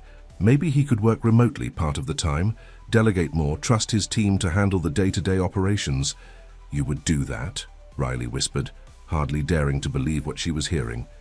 Restructure your entire work life? For the right reason, yes, Elias said, his gaze steady on hers. Riley, before I met you, work was my entire life. It was how I coped after Alex died, how I maintained control when everything else felt chaotic. But you've shown me there's more to living than just working.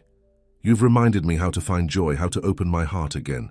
Riley felt fresh tears well up, but these were different, tears of wonder rather than sadness. I'm not suggesting I'd move to Portland full-time, Elias clarified. At least not immediately. The company still needs me, especially with the Mercer situation ongoing. But I could spend half my time there working remotely, flying back to New York for important meetings and decisions. You'd do that for me? Riley asked, her voice thick with emotion. For us, Elias corrected. For the life we could build together. Riley, I love you. I want you to have the career you deserve, the opportunities that excite you. But I also want to be part of your life, to share those successes and challenges with you. Riley launched herself into his arms, nearly knocking him backward onto the bed. I love you so much, she said between kisses. So much. Elias held her close, his own eyes suspiciously bright. Is that a yes? You'll take the Portland position? Yes, Riley said, suddenly certain. Yes to Portland. Yes to us finding a way to make this work together. They stayed up late into the night, making plans, discussing logistics, imagining the life they might create between two cities. It wouldn't be easy, they both acknowledged. There would be challenges and sacrifices. But the alternative, giving up on either their relationship or Riley's career opportunity, seemed unthinkable now that another path had opened before them. We'll need to find you an apartment in Portland, Elias said, as they finally prepared for sleep. Something with a good workspace for you and room for me when I'm there. And maybe eventually, Riley said hesitantly, if things work out with the remote arrangement, you might consider making the move more permanent? Elias smiled, pulling her close against his chest. One step at a time. But yes, that's definitely a possibility I'm open to exploring. As Riley drifted towards sleep in Elias's arms, she felt a peace she hadn't experienced since the Portland offer first came up. They had found a third option, a path that honored both her professional growth and their relationship. It wouldn't be perfect, but it would be theirs.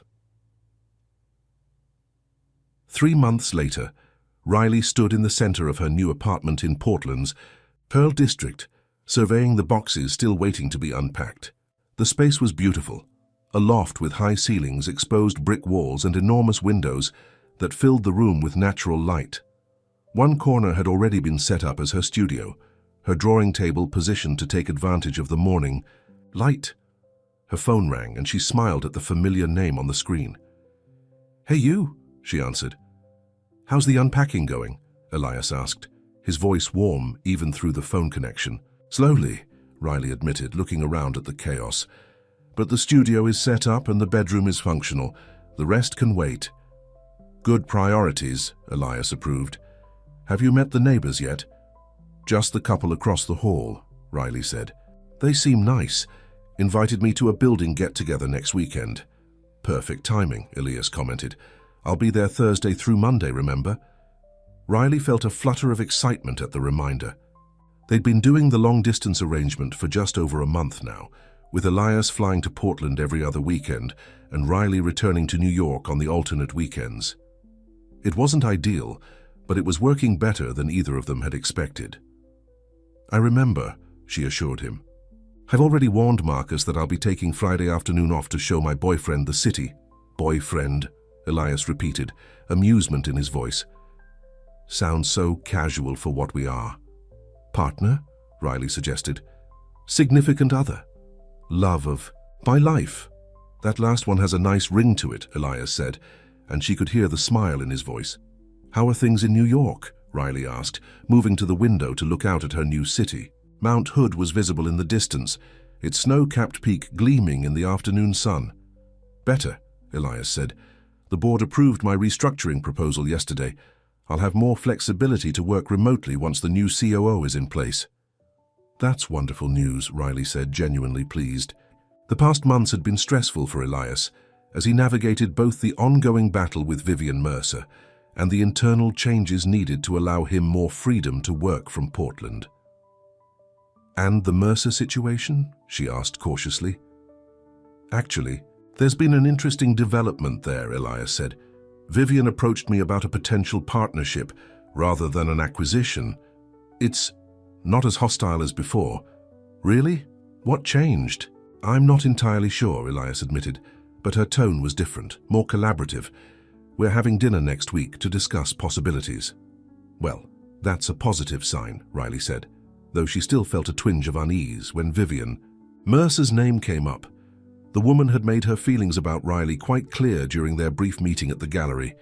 How's the book coming along? Elias asked, changing the subject. Riley brightened. Wonderfully. I finished the final illustrations for book 1 yesterday and Marcus loves them. We're already discussing concepts for book 2. My talented artist, Elias said proudly. When does the first book hit shelves? September, Riley replied. Just in time for the fall reading season. There's going to be a launch event at Powell's Books here in Portland and another at that independent children's bookstore in Manhattan we visited last month. I'll be at both, Elias promised. Front row, cheering the loudest. They talked a while longer, sharing the small details of their days that kept them connected despite the distance. When they finally hung up, Riley felt the familiar mix of happiness and longing that had become part of her new normal. She missed Elias terribly when they were apart, but their reunions were all the more precious for the separation. Her new life was taking shape piece by piece. The work at Horizon was everything she'd hoped for, creative, challenging, collaborative.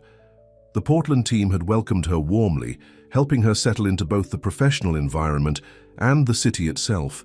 She'd even taught her first workshop at the art museum the previous weekend.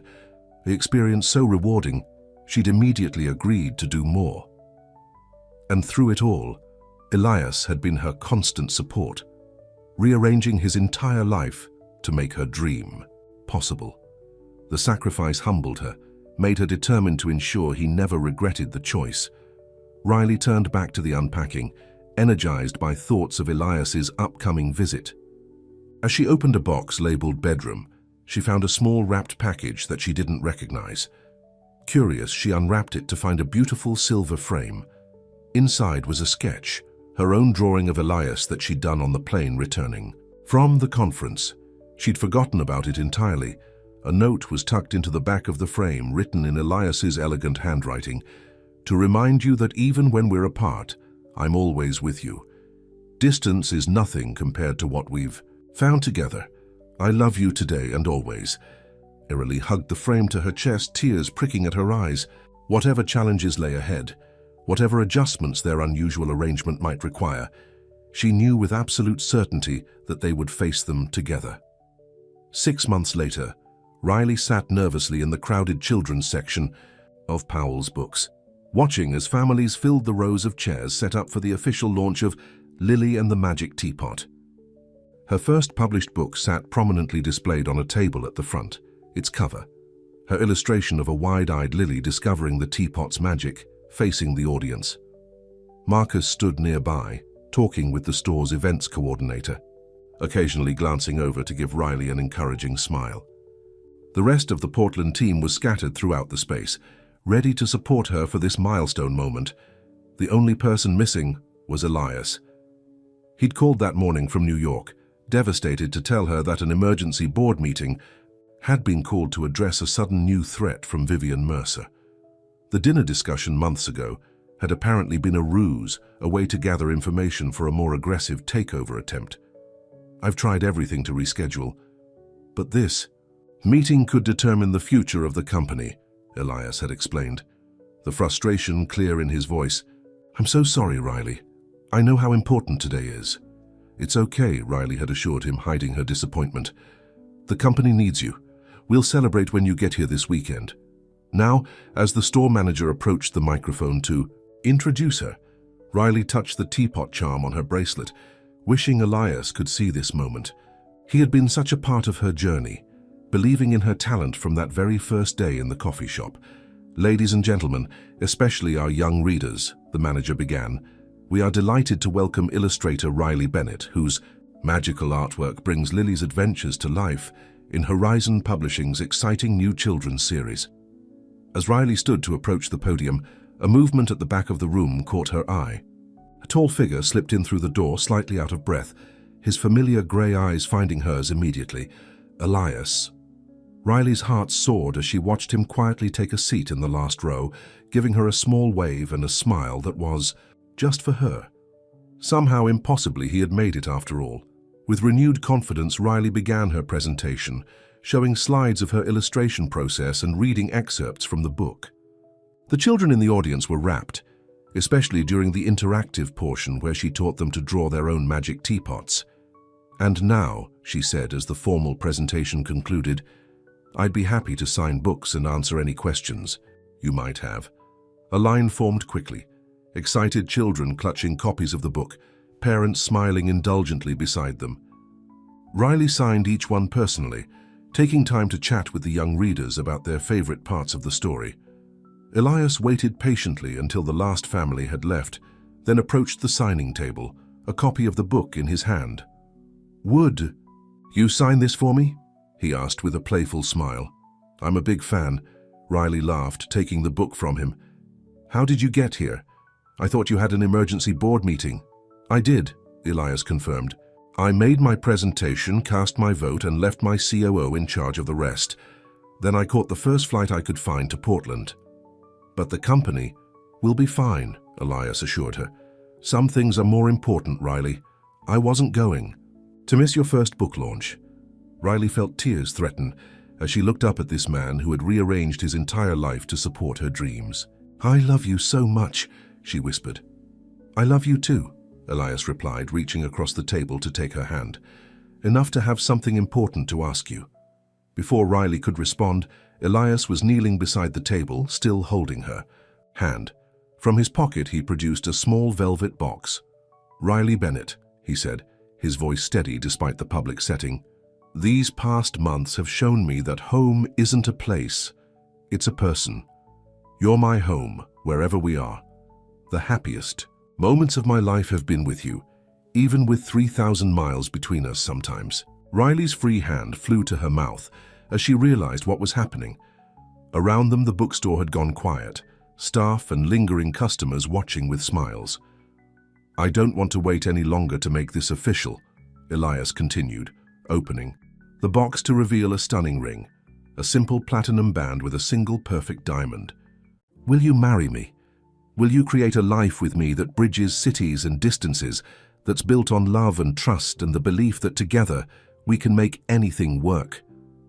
"Yes," Riley managed through happy tears. "Yes, Elias, absolutely yes."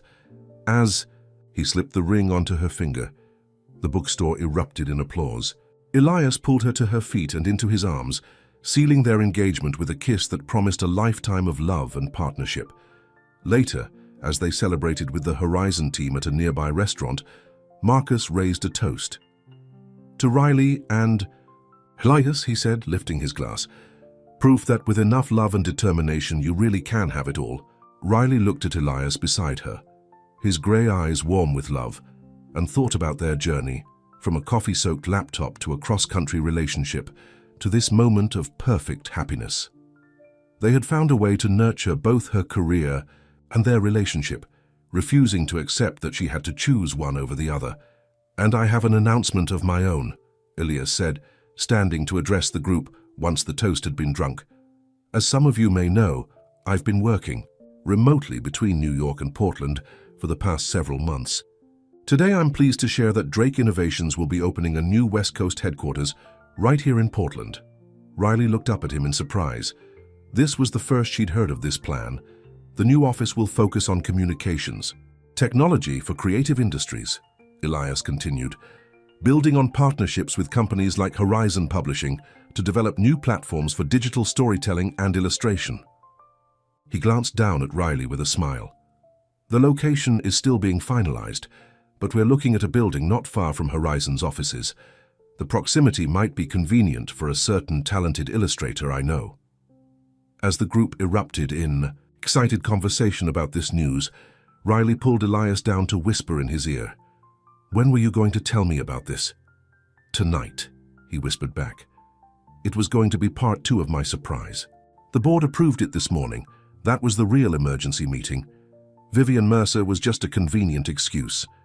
"So you'll be here permanently?" Riley asked, hardly daring to believe it. "I'll still need to travel to New York regularly," Elias clarified. "But yes, Portland will become my primary base." "Our primary base," he corrected, squeezing her hand. Riley felt a joy so intense it was almost overwhelming. Everything was falling into place. Her career thriving, her relationship with Elias growing stronger, and now the prospect of building a life together without the constant separation. "You've given up so much for me," she said softly. "Your life in New York, the daily operations of your company." "I haven't given up anything," Elias interrupted gently. "I've gained everything that matters. Riley, meeting you was the best thing that ever happened to me. You showed me that success isn't just about business achievements or financial growth.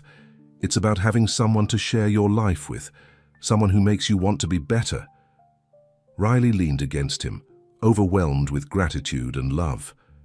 "I spilled coffee on your laptop," she reminded him with a small laugh. "Best spill ever," Elias replied, kissing the top of her head. 1 year later, Riley stood in the center of their new home, a beautiful craftsman-style house in Portland's historic Irvington neighborhood, with room for both their needs. Elias had converted the carriage house into a state-of-the-art home office where he could run Drake Innovations' West Coast operations, while the sunny front room of the main house had become Riley's studio. "The last box is unpacked," Elias announced, entering the living room with 2 glasses of champagne. Officially moved in, Riley accepted a glass, clinking it against his. "To our new home." "To our new life," Elias countered with a smile. So much had changed in the year since his proposal. The first book in the Magic Everyday series had become a bestseller, with the second book already in production and receiving advance praise. Riley had expanded her work beyond Horizon, taking on select freelance projects and continuing her workshops at the Art Museum. Her name was becoming known in children's publishing circles, her distinctive style recognized and celebrated. Elias, true to his word, had established Drake Innovations' West Coast headquarters in Portland, focusing on technology for creative industries. The new division was thriving, developing platforms and tools for digital artists, writers, and publishers. He still traveled to New York monthly for board meetings and major decisions, but his life was increasingly centered in Portland with Riley. Their wedding was planned for the spring, a small ceremony in the Japanese garden with just close friends and family. Riley's parents had finally met Elias, and after initial skepticism about their daughter marrying a big city businessman, had warmed to him when they saw how genuinely he loved and supported their daughter. "I almost forgot," Elias said, setting down his champagne glass. "A package came for you while you were at your meeting with Marcus. It's on your desk." Riley went to her studio, curious. On her drawing table sat a small package wrapped in brown paper. She unwrapped it to find an advance copy of Lily and the Snowflake Dance, the second book in the series, not due in stores for another month. A note from Marcus was attached. "Thought you'd like to see the finished product before anyone else. You've outdone yourself, Riley. This is going to be even bigger than the first one." Riley ran her fingers over the cover illustration, Lily dancing in a swirl of magical snowflakes that sparkled with subtle iridescence, a special printing effect that Horizon had approved for this edition. The image captured exactly what she'd hoped to convey: wonder, joy, and the magic of everyday objects seen through a child's eyes. "It's beautiful," Elias said from the doorway, watching her with pride. "Just like its creator." Riley turned to him, still marveling at how completely her life had transformed in less than 2 years. From struggling illustrator to published artist. From lonely single woman to deeply loved partner. From uncertainty to purpose. "Do you ever think about that day in Starbucks?" she asked, setting the book carefully on her desk. "How different everything would be if I hadn't spilled coffee all over you?"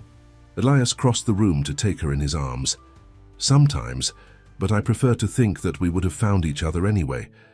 Some connections are just meant to be." "Like cream and sugar in coffee," Riley suggested with a teasing smile. "And something else," Elias added, kissing her softly. "Something unexpected and wonderful that makes everything better." Riley leaned into his embrace, content in the knowledge that they had created something rare and precious, a love that supported each other's dreams, that bridged distances and differences, that found a way to make the impossible possible. Outside, Portland's familiar rain began to fall, gentle and soothing against the windows of their new home. But inside, in the warmth of each other's arms, Riley and Elias had all the magic they would ever need. The end.